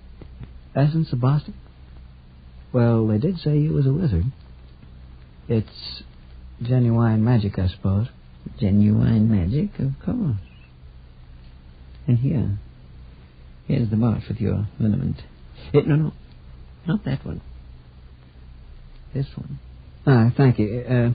But that other little box there, the little silver one with the stars on it and the elm tree. Oh, yes. You like it? Pick it up. Mighty pretty work. Thank you. It's my own design. 13 stars there. See them? Uh-huh. You could make a very pretty design with stars for a new country state, if you wanted to. I've sometimes thought of it. But, what's in the box? It feels queer. What's in it? What's in the air around us? Gunpowder, war, making of a new nation. But the time isn't right yet. Not quite right. You mean that this here revolution that folks keep talking about?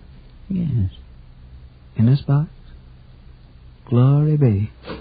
Master Revere, it's come. The message from Dr. Warren. William, my riding boots. Now hurry, I must be off. Sorry, Mr. Butterwick, but I must rush. Take your liniment and come back tomorrow. Oh, yeah. If I'm back tomorrow, I'll help you. Yes. Good day, sir. Good day. It wasn't till Lige Butterwick was alone in his room at the tavern where he was to stay the night he realized what he'd done. In the bustle and haste of leaving Mr. Revere's shop, he had picked up the wrong box. Instead of the box of liniment, he held in his hand the little silver box with the 13 stars upon it. He hadn't quite believed Mr. Revere when he talked about the box. But then, everything had seemed so almighty queer since he'd arrived in Boston. And his tooth ached, and his head felt light. And he, being human, was curious. He looked for a keyhole, but there was none. The box wouldn't open. He shook it. Suddenly, it felt warm, as if there was something alive inside it. He held it to his ear.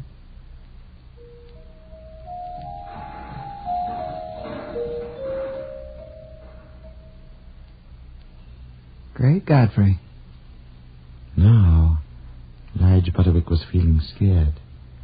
But he was feeling kind of good, too. And then he found out that he was talking to himself. Well, I'm not a Britisher. I'm a New Englander. And maybe there's something beyond that. Something people like Hancock and Adams know about. And if it has to come with the revolution, well, I guess it has to come. Can't stay Britishers forever here in this country. But what am I going to do with this box? Too big a job for one man. Guess we'll have to take this back to Paul Revere.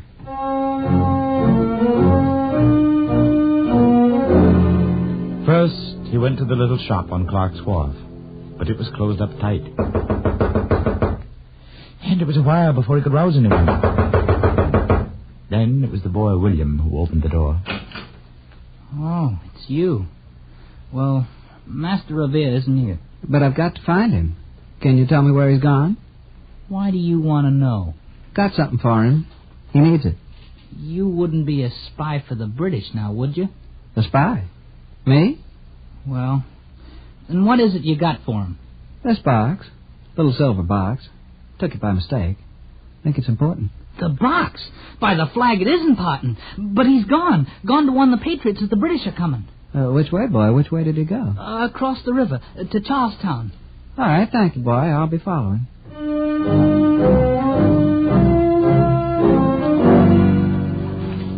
No, you don't get any boats from me. There was a crazy man long here an hour ago, and he wanted a boat, too. My husband was crazy enough to take him. And then, do you know what he did? No, ma'am. He made my husband take my best petticoat to muffle the oars so they wouldn't splash when they passed that Britisher ship. My best petticoat, mind you. Huh. When my husband comes back, he's going to get a piece of my mind. Was his name Paul Revere? Was he a man of 40-eyed, keen-looking, kind of Frenchy? Don't know what his right name is, but his name's Mud with me. My best petticoat tore into strips and swimming in that nasty river. Thank you, ma'am. I'll get a boat elsewhere.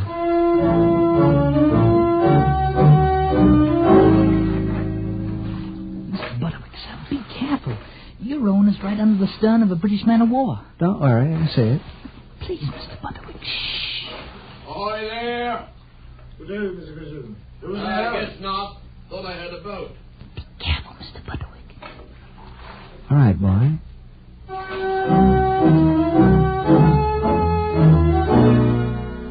Revere, he's been gone an hour. Gone? Gone where? Riding to Lexington to warn Hancock and Adams as soon as he spied the lights up there in the North Church. I've got to catch him. It's this box. He's got to have it. Where can I get a horse? Right over here. Come on.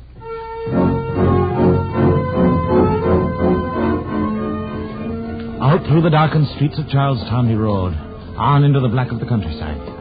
Once he got lost, but he found his way again and rode on. It was just dawn as he came in sight of Lexington, and the dew was glistening on the green of the April grass. But Lige Butterwick didn't notice the beauty of the dawn. The little silver box was hot now and burning in his pocket. And then suddenly he reined in his horse. For there on the road were two men carrying a trunk, and one of them was Paul Revere. Well, Mr. Revere, say I'm on time for that little appointment about my tooth. Well, it's you.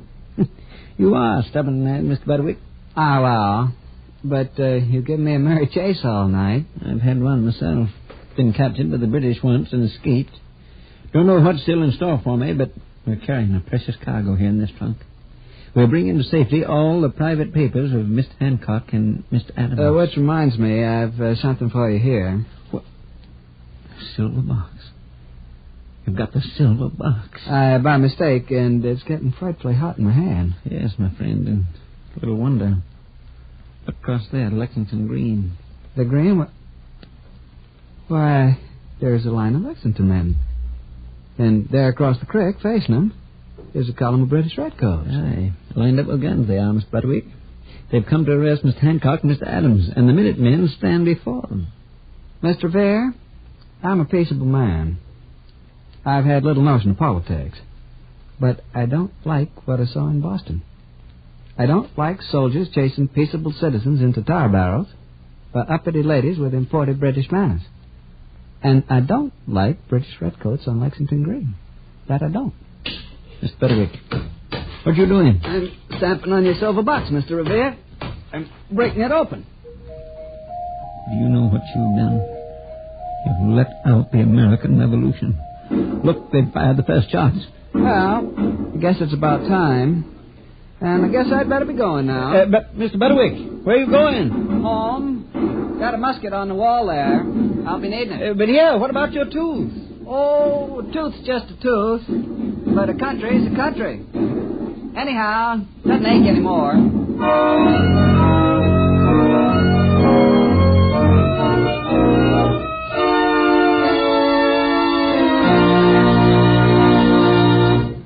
Escape, produced and directed by Norman MacDonald, tonight brought you A Tooth for Paul Revere by Stephen Vincent Benet, adapted for radio by John Dunkel, and featuring Harry Bartell as Lige Butterwick, Parley Bear as Paul Revere, and Barry Kroger as the narrator.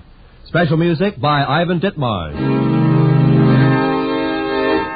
Next week, you are deep in a fabulous cavern in the mountain, surrounded by a horde of angry natives from a lost world, held at the mercy of the most beautiful woman in the world, the terrible queen called She.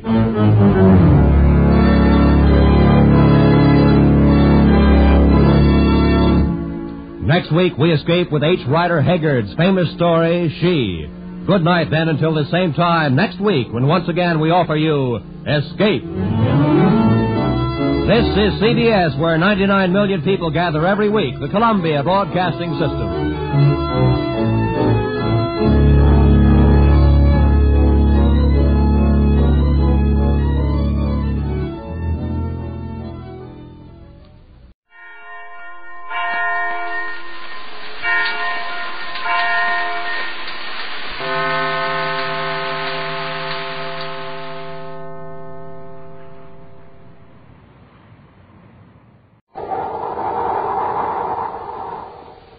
Rice Chex and Wheat Chex, the bite-sized cereals in the red and white checkerboard packages, present Space Patrol!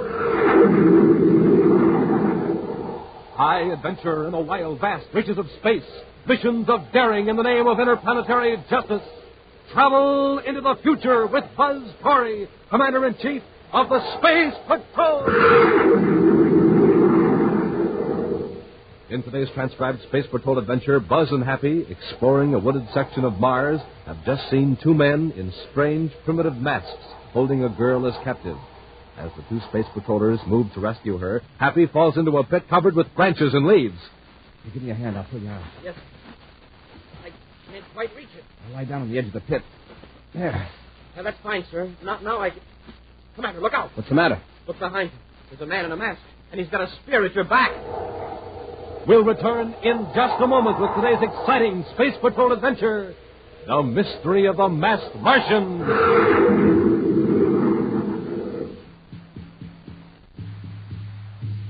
You hear those drums, Space Patrollers?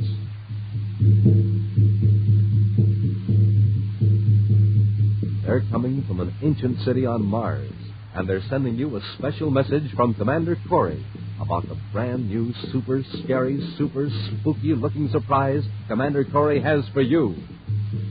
The Man from Mars Totem Head with Magic Forehead Vision. Now, in just a few moments, you'll find out how you can get one. And wait till you see it, gang. Wow! This weird totem head is more than 12 inches high, fits over your head, rests on your shoulders, makes a complete disguise because that Magic Forehead Vision plate lets you see out, but nobody else can see in. It's got a sinister-looking face in the front, a spooky-looking face in the back, ears that flop, a swell beak-like nose, and fang-like teeth.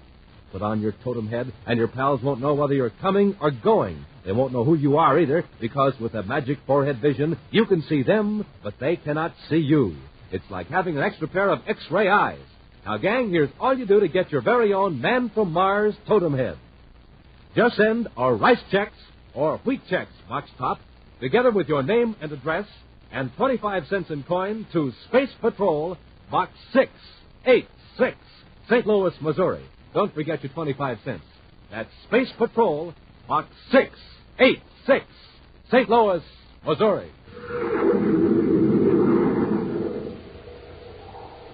And now today's Space Patrol adventure, The Mystery of the Masked Martians.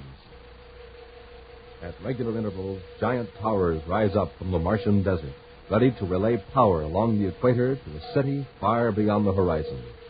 Around an uncompleted tower is a cluster of temporary buildings and stacks of supplies. In the office of Ed Hicks, superintendent of construction, Buzz and Happy look on as Hicks points to a map in this section of Mars. We got all these towers up without a bit of trouble, Buzz. But from the minute we set up camp at this site, things have happened. What kind of things? Well, I suppose you could sum it up as sabotage. Supplies disappeared, food mostly. Mess hall burned down 3 nights ago. We've had accidents. Accidents? Anyone hurt? No, not seriously, but it slowed down our work considerably. Men have reached a point where they don't trust each other. Uh-oh. On a job like this, that's bad. You're right for that. Still, there's nothing tangible to go on outside of these accidents. And they might be due to the men's nervousness. Nothing tangible. Except that one of my men is missing. Oh? One of the foremen, Turk Fowler, new man who wasn't well liked. Could your men have ganged up on him? In the present state of mind, possibly. One of our scout tanks is missing, too. Then this man Fowler may have run off. Yeah. But anyone with any sense would have headed west toward the nearest settlement. Tracks leading from the camp indicate the scout tank headed east. East? There's nothing in that direction for hundreds of miles, except for a wooded section about 30 miles away. As far as you know, then, there have been no strangers lurking around the camp. No strangers at all, except for the girl. What girl? I don't know her name. She drove into camp yesterday in a surface car. Wanted to buy some food. Seems we were on short of supplies. What is the girl doing out here? I don't know. I didn't see her myself. From what my assistant said, she was doing some exploring over to the east. Could there be any connection between this girl and the mysterious events in the camp, or the disappearance of Fowler? I don't see how. Frankly, I can't see a sensible explanation for anything. Fowler may have left because he was afraid of the men or afraid of what's going on here. Still, he seems to have headed in the direction the girl did, toward the east. Well, if the men won't talk to you, I doubt that I could get anything out of them. Right now, at least. But I'm worried about Fowler. If there's been an atmosphere ship at the camp, I would send somebody to look for him. Fowler doesn't want to be found. A search by air would give him a chance to hide. But another scout tank could follow his tracks across the wasteland. Have you got one available? Yeah, sure. I'll have one fueled up right away. Fine. Happy and I will try to find them. Mile after mile, Buzz and Happy follow the tracks of the stolen scout tank across the Martian desert. Then, across the almost level wasteland, they see a range of low hills covered with what on Mars is thick vegetation. As the spinning treads of their scout tank bring them closer to the hills, Happy turns to Buzz. Commander, this is all beginning to look familiar. Sure, Happy. We were here a few weeks ago to rescue that girl scientist. Oh, yeah. And that knoll up there, that's where the spaceship crashed 900 years ago. The wreck that was supposed to have a treasure aboard. Uh-huh. Hey, Commander, look up ahead. There's a vehicle of some kind. That's not a scout tank. It's an ordinary circus car. It looks like it's stalled in the sand. Must be equipped with special treads or couldn't maneuver on this terrain. Well, didn't Ed Hicks say the girl who came into camp was driving a circus car? Yes. We'll stop and have a look. There's no one in the car, sir. No one's in sight.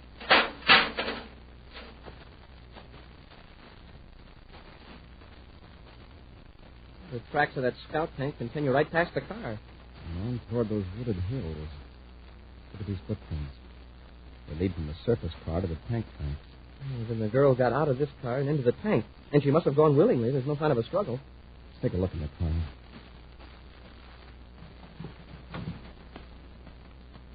Let's see who this car's registered to. Uh-oh. What is it, sir? Look what's lying in the back seat. A mask. Why, it's the same kind of mask we found weeks ago near the wrecked ship and gave to... what was that girl scientist's name? Lauren. It's the same mask. Well, now we know who the girl was that visited the conscription camp. car's registered to a vehicle renting company in Lowell City.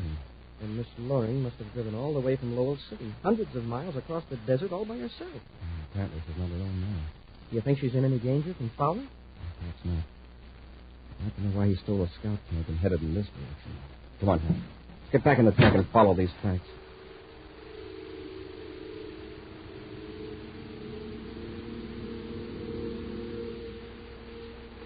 There's the tank, sir, right at the edge of the woods. And over at the left is the wrecked spaceship. The black star. I don't see anybody up on the knoll. Maybe they're poking around inside the wreck. If that's where they were going, they wouldn't have parked the tank clear over here.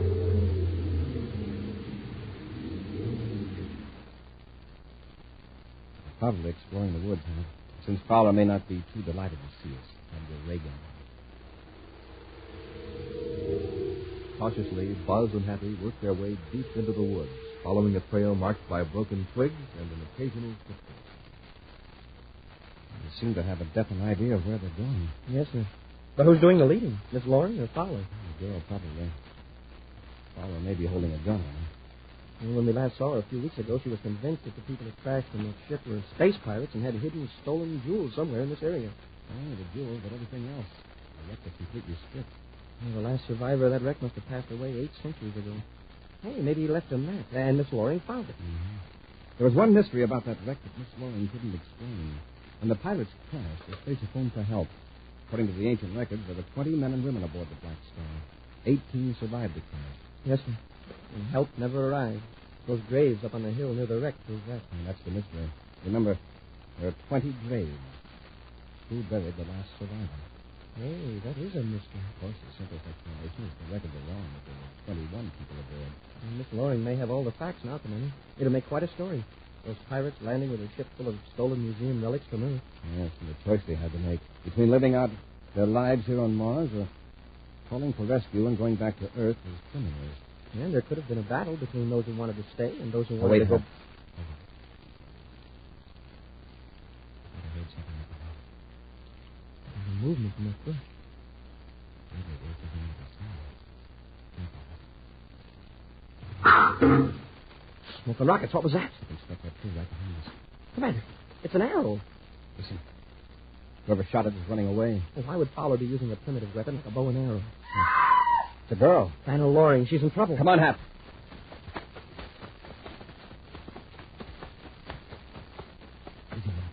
Coming to a clearing. Commander, look. Am I losing my mind? Masks. I heard him. Masks just like the one we found. The big teeth, the bulging eyes, and the feathers. I think they're dressed. And skins like criminals.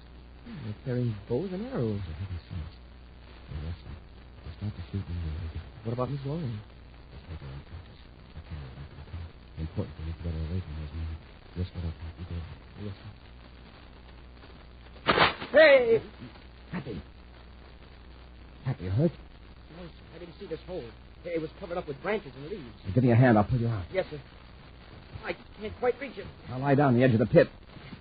There. That's fine, sir. Now I can... Commander, look out. What's the matter? Look behind you. There's a man in a mask. He's got a spear at your back. We'll return to Space Patrol in just a moment. Weird. Fantastic. A man from Mars, totem head. Magic forehead vision. And you can have one, Space Patrollers. In a second, you'll find out how. And when you put on your own totem head, you'll look just like a real space spook. Even your best pal won't know you. It's more than 12 inches high, and from head to shoulders, your identity is a complete secret.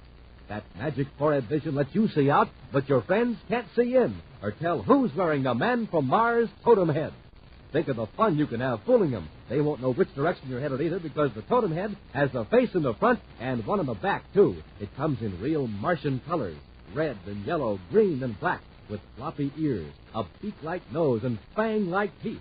Now remember, from magic forehead vision, that's X-ray vision. You can see out, but nobody can see in. Gang, to get your Man from Mars totem head, do this. Just send a Rice Chex or Wheat Chex box top, together with your name and address and 25 cents in coin, to Space Patrol, Box 686, St. Louis, Missouri. Don't forget your 25 cents. That's Space Patrol, Box 686, St. Louis, Missouri. This offer good only in the USA and may be withdrawn at any time. And now back to our Space Patrol adventure, The Mystery of the Masked Martians. Buzz and Happy have trailed the stolen scout tank across the Martian desert to a wooded area. In a clearing deep in the woods, they saw Fauna Loring, a girl scientist, struggling in the grasp of two strange figures wearing weird, primitive masks. As the Space Patrollers rushed to her rescue, Happy toppled into a pit covered with branches. As Buzz stretched himself prone on the ground at the edge of the pit to assist Happy, another masked figure appeared. Right now, Happy is looking up from the pit, horrified as the man in the grotesque mask holds the point of a spear against the commander's back. Don't move, sir. It looks like he's ready to jab you. You've got your ray gun. Give him a blast. Flew out of my hand when I fell. I can get mine out of my holster without making it suspicious. Oh! Commander, did he hurt you? That's just a warning. He evidently knew I was reaching for a weapon. He's taking your gun. For a savage, this one's smart. He doesn't know how to use my ray gun. He's making sure I don't use it. He wouldn't out of reach of this pit. Help him. Get that man out of pit. Commander, he talks English. You must know everything we've said. Hurry! All right. Take it easy. Give me your hand. Yes, sir. Up you go. There. You stay right there. Do not move, or I will use my spear. We won't move. Who are you? I am Borg. Captain Borg. Stay where you are. I will stick your weapons into the pit. I don't get this, sir. These people wear those masks and use bow and arrows and spears, and yet they can speak English. And this one calls himself Captain. Could have finished his bow with that spear, but he didn't. I could rush him now, sir. It wouldn't help Fauna Loring, even if we overpowered him. Well, there go our guns into the pit. Go. That way. Across the clearing. All right, Borg. Captain Borg, but where are you taking us? To the village of my people. You shot an arrow at us a while ago. Your men are holding a girl. She's a friend of ours. Now you're threatening us with your spear. Why? We haven't harmed you. That is a lie. The other man drew his weapon. It made big sound, and two of my men fell to the ground. The other man? That must be Fowler. Borg, listen. Those men that fell, there were no wounds on them, were there? No, but they do not move. They're merely asleep. They'll wake up and be all right again. Let us take the girl and the other man, and we'll go away. No. You are not of the Great Ones. You do not wear masks. Therefore, you are evil. Great Ones? Who are the Great Ones? We will not talk here. Go. I will follow you with my spear at your backs. You better humor him, Happy. I think Captain Borg will listen to reason eventually. With the masked Martian walking behind them with raised spear, Buzz and Happy make their way through the woods. At last, they come to a clearing containing a few rude huts. In the face of a cliff are the openings of several caves. As Buzz and Happy are marched through the tiny village, they're aware of faces peering at them through the doorways of the huts. Captain Borg pods them toward a cave guarded by a huge man, also wearing one of the strange masks and holding a spear. The guard stands as though he were made of stone, except for a stiff salute to Borg with his long spear. Get in the cave. I will come for you when my crew has decided your fate. Do not attempt to escape. All right, Captain Borg, but there are a couple of facts you ought to know. Get in the cave. Cave. Come on, Happy. Yes, sir.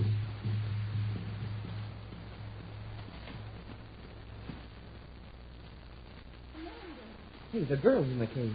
Commander. You all right, Miss Loring? As well as can be expected. What about Fowler? Is he here, too? He's asleep in the back of the cave. He was hit by an arrow after he used his ray gun and Borg's men. Is he hurt bad? It's just a fresh wound in the shoulder, but we should get him to a doctor before it becomes infected. From Borg's attitude, that isn't going to be easy. Hey, Miss Loring, who are these people? Do you know? Yes, but the truth is so fantastic you won't believe it. They're descendants of the people who cracked up in the Black Star.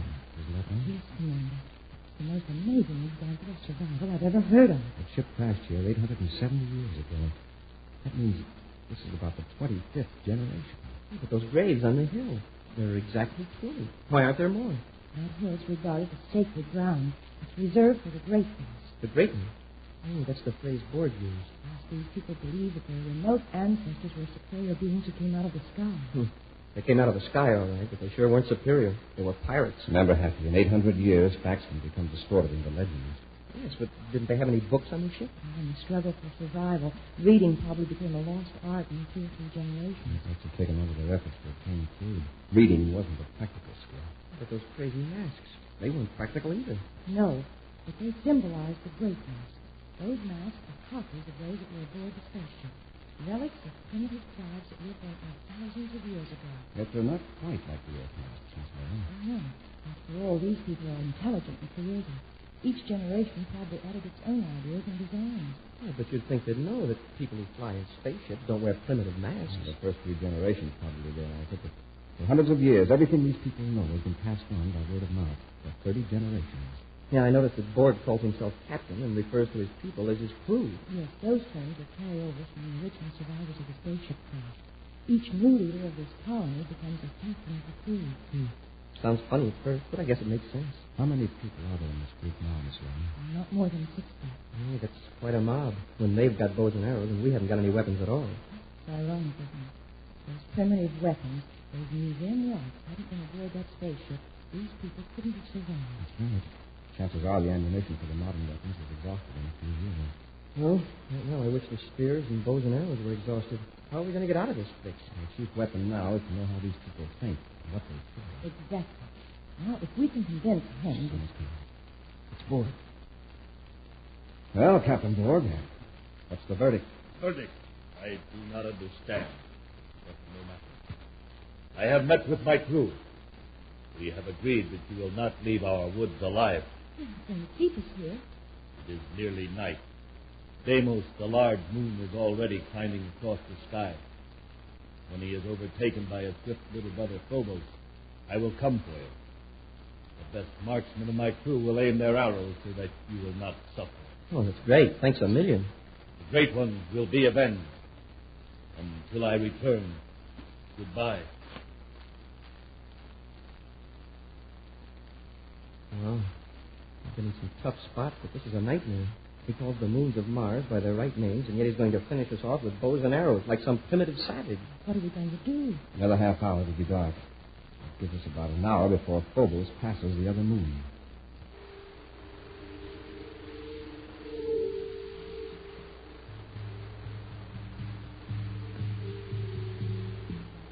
How's that shoulder, Father? It's pretty sore. Otherwise, I feel okay. All right, now listen. The worst I know about you right now is that you stole a scout tank from the construction camp. I can explain that. I had to get away. The men were blaming me for that sabotage, but I didn't have a Never mind that. We're going to get out of here. We've got to act now. For that bad shoulder, you aren't going to be much help in a fight, so Happy and I'll jump the guard outside the cave. You two be ready to run when Happy and I tackle you. Don't worry. He's standing out there, holding his spear. Let's go. Never knew what hit him. Come on. Follow. Let's get out of here.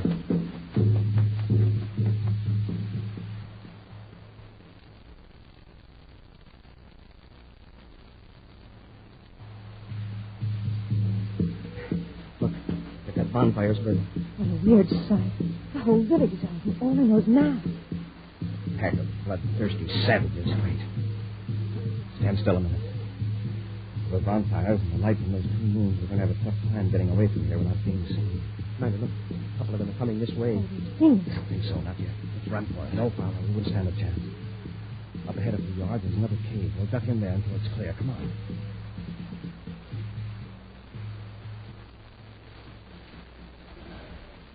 We made it. We aren't any better off now than we were before. Yeah? We haven't got a guard standing over us. And Borg's crew doesn't know we've escaped yet. Just let the commander handle it. Fowler, turn off that light. Now, take it easy, Commander. My back's to the cave opening. It won't show from outside. One flash of that atomo light and we'd have the whole village in here on our necks. Hey, look back there in the cave. Looks like a museum.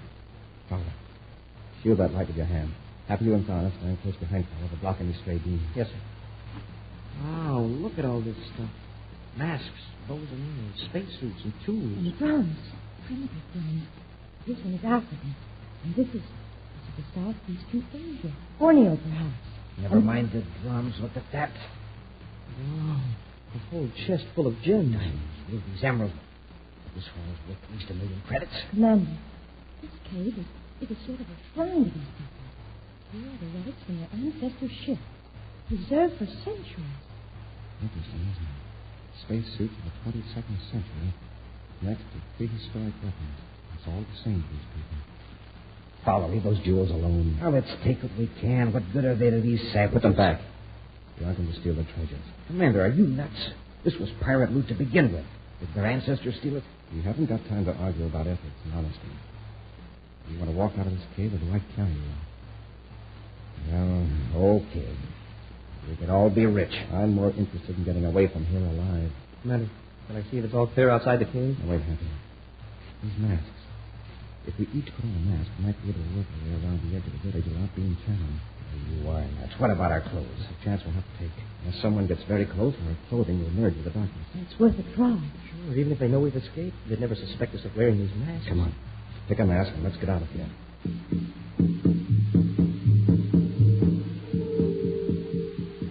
A moment later, 4 masked figures emerged from the dark cave and strolled casually along the perimeter of the village. At times, they passed within a few yards of the villagers, and the weird masks seemed to change expression in the flickering glare of the bonfire. Buzz, Happy, and their 2 companions at last reached the darkness of the woods. Only then does Buzz permit them to remove their strange disguises. All right, we're safe now. Yeah, we can find the scout tanks. We can use Phobos up there as a guide. Tanks are almost due west of here. I don't hear any excitement back at the village. I guess they don't know we've escaped yet. Maybe a few minutes. Let's get as deep into the woods as we can before that mob comes after us. Commander, what's going to happen to those people back there? If I were you, I'd order a space patrol squadron to wipe them out with blast guns. Fowler, what a dreadful thought. Somehow, we've got to convince these people that we aren't enemies. It'll take time, patience, and understanding. But eventually, they can learn to live in our modern society. With the 2 moons of Mars racing across the sky over them, Buzz and his party at last reach the edge of the woods and stand beside one of the scout tanks. Now let's get into the tank. It's a long trip back to the construction Just camp. a minute. You 3 are staying here. Hey, Commander, he's got a gun. Yeah, and it's a blaster. I'm going to put your tank out of commission, Commander, and then I'm heading for Lowell City. Where did you get that weapon, Fowler? Back in the cave while you were picking out your masks. I've also got a handful of those jewels. Don't be a fool. You can't get away with this. I was going to stop him. Better think it over. This is a very stupid move. Oh, it is, huh? I've known for weeks that Miss Loring was planning this little one-girl expedition, and I knew if there was a treasure here, I'd make her lead me to it. Commander, I never saw this man until he came out here next scout camp. Well, that's right. But I knew your plans, Miss Loring. I got a job with the tower construction outfit to put me near the treasure. And the sabotage. You engineered that to delay the construction on that particular tower until Miss Loring showed up. Exactly. And her visit to the camp saved me a couple of scouting trips. Now just stand back. All of you. I'll make sure you can't use this tank to follow me. Give me that gun, Fowler. Corey, I warned you. Well, I'd have to get him to his feet. Commander, he had that gun pointed right at you. Why he pulled it? He did pull the trigger. Oh, and you took that chance? It wasn't much of a chance. Fowler found that gun in the cave, right? Oh, then you figured it wouldn't fire because it was so old. No, Hap. Old weapons are often as deadly as new ones. I couldn't know about the gun, but I do know of human nature. But, sir, what's human nature got to do with the gun not firing? Human beings don't use spears and bows and arrows if there's a more powerful weapon available. I can be almost certain that gun had fired its last shot centuries ago.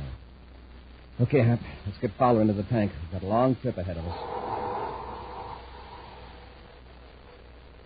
In just a moment, a preview of next week's exciting Space Patrol adventure brought to you by Nestle's Quick for the greatest tasting chocolate milk and those famous Nestle's chocolate bars.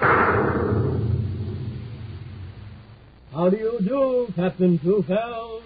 Hey, what in the... Who's that? It's me, Happy. I fooled you with this man from Mars Totem Head, didn't I? Well, you sure did, Hat. Why, you can't tell who's inside those spooky totem heads. That's magic forehead vision, Space Patrollers. It lets you see out, but nobody can see in.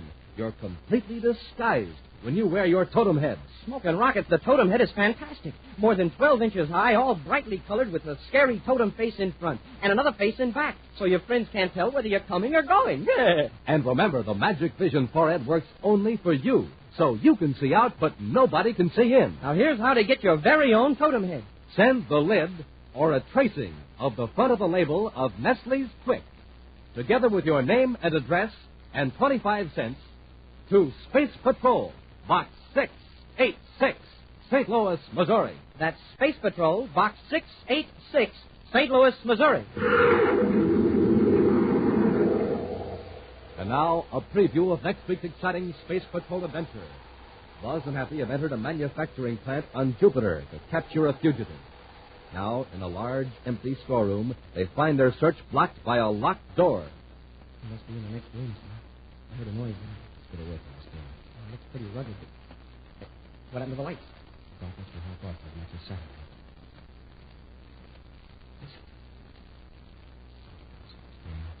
How did they get in? I came from the other part of them. There are two of them here. They've got ray guns. Fire toward those sounds. We've got to hit them before they hit us. Be sure to join us next week for the thrilling story, The Tattooed Atom. Space Patrol, created by Mike Moser, starring Ed Kemmer as Commander Corey and Lynn Osborne as Cadet Happy, was written by Lou Houston, produced and directed by Larry Robertson, executive producer Mike Dever. Other players were Virginia Hewitt, Norman Jolly, and Ken Mayer. Dick Tufel speaking. Now, don't forget to tune in next Saturday and every Saturday for exciting action on Space Patrol. Space Patrol was brought to you today by Rice Chex and Wheat Chex, the bite-sized cereals in the red and white checkerboard packages. Be sure to see another exciting Space Patrol program on your local ABC television station. Consult your newspaper for time and channel. This program is broadcast for Armed Forces overseas through the worldwide facilities of the Armed Forces Radio Service. Space Patrol came to you transcribed from Hollywood. This is ABC Radio Network.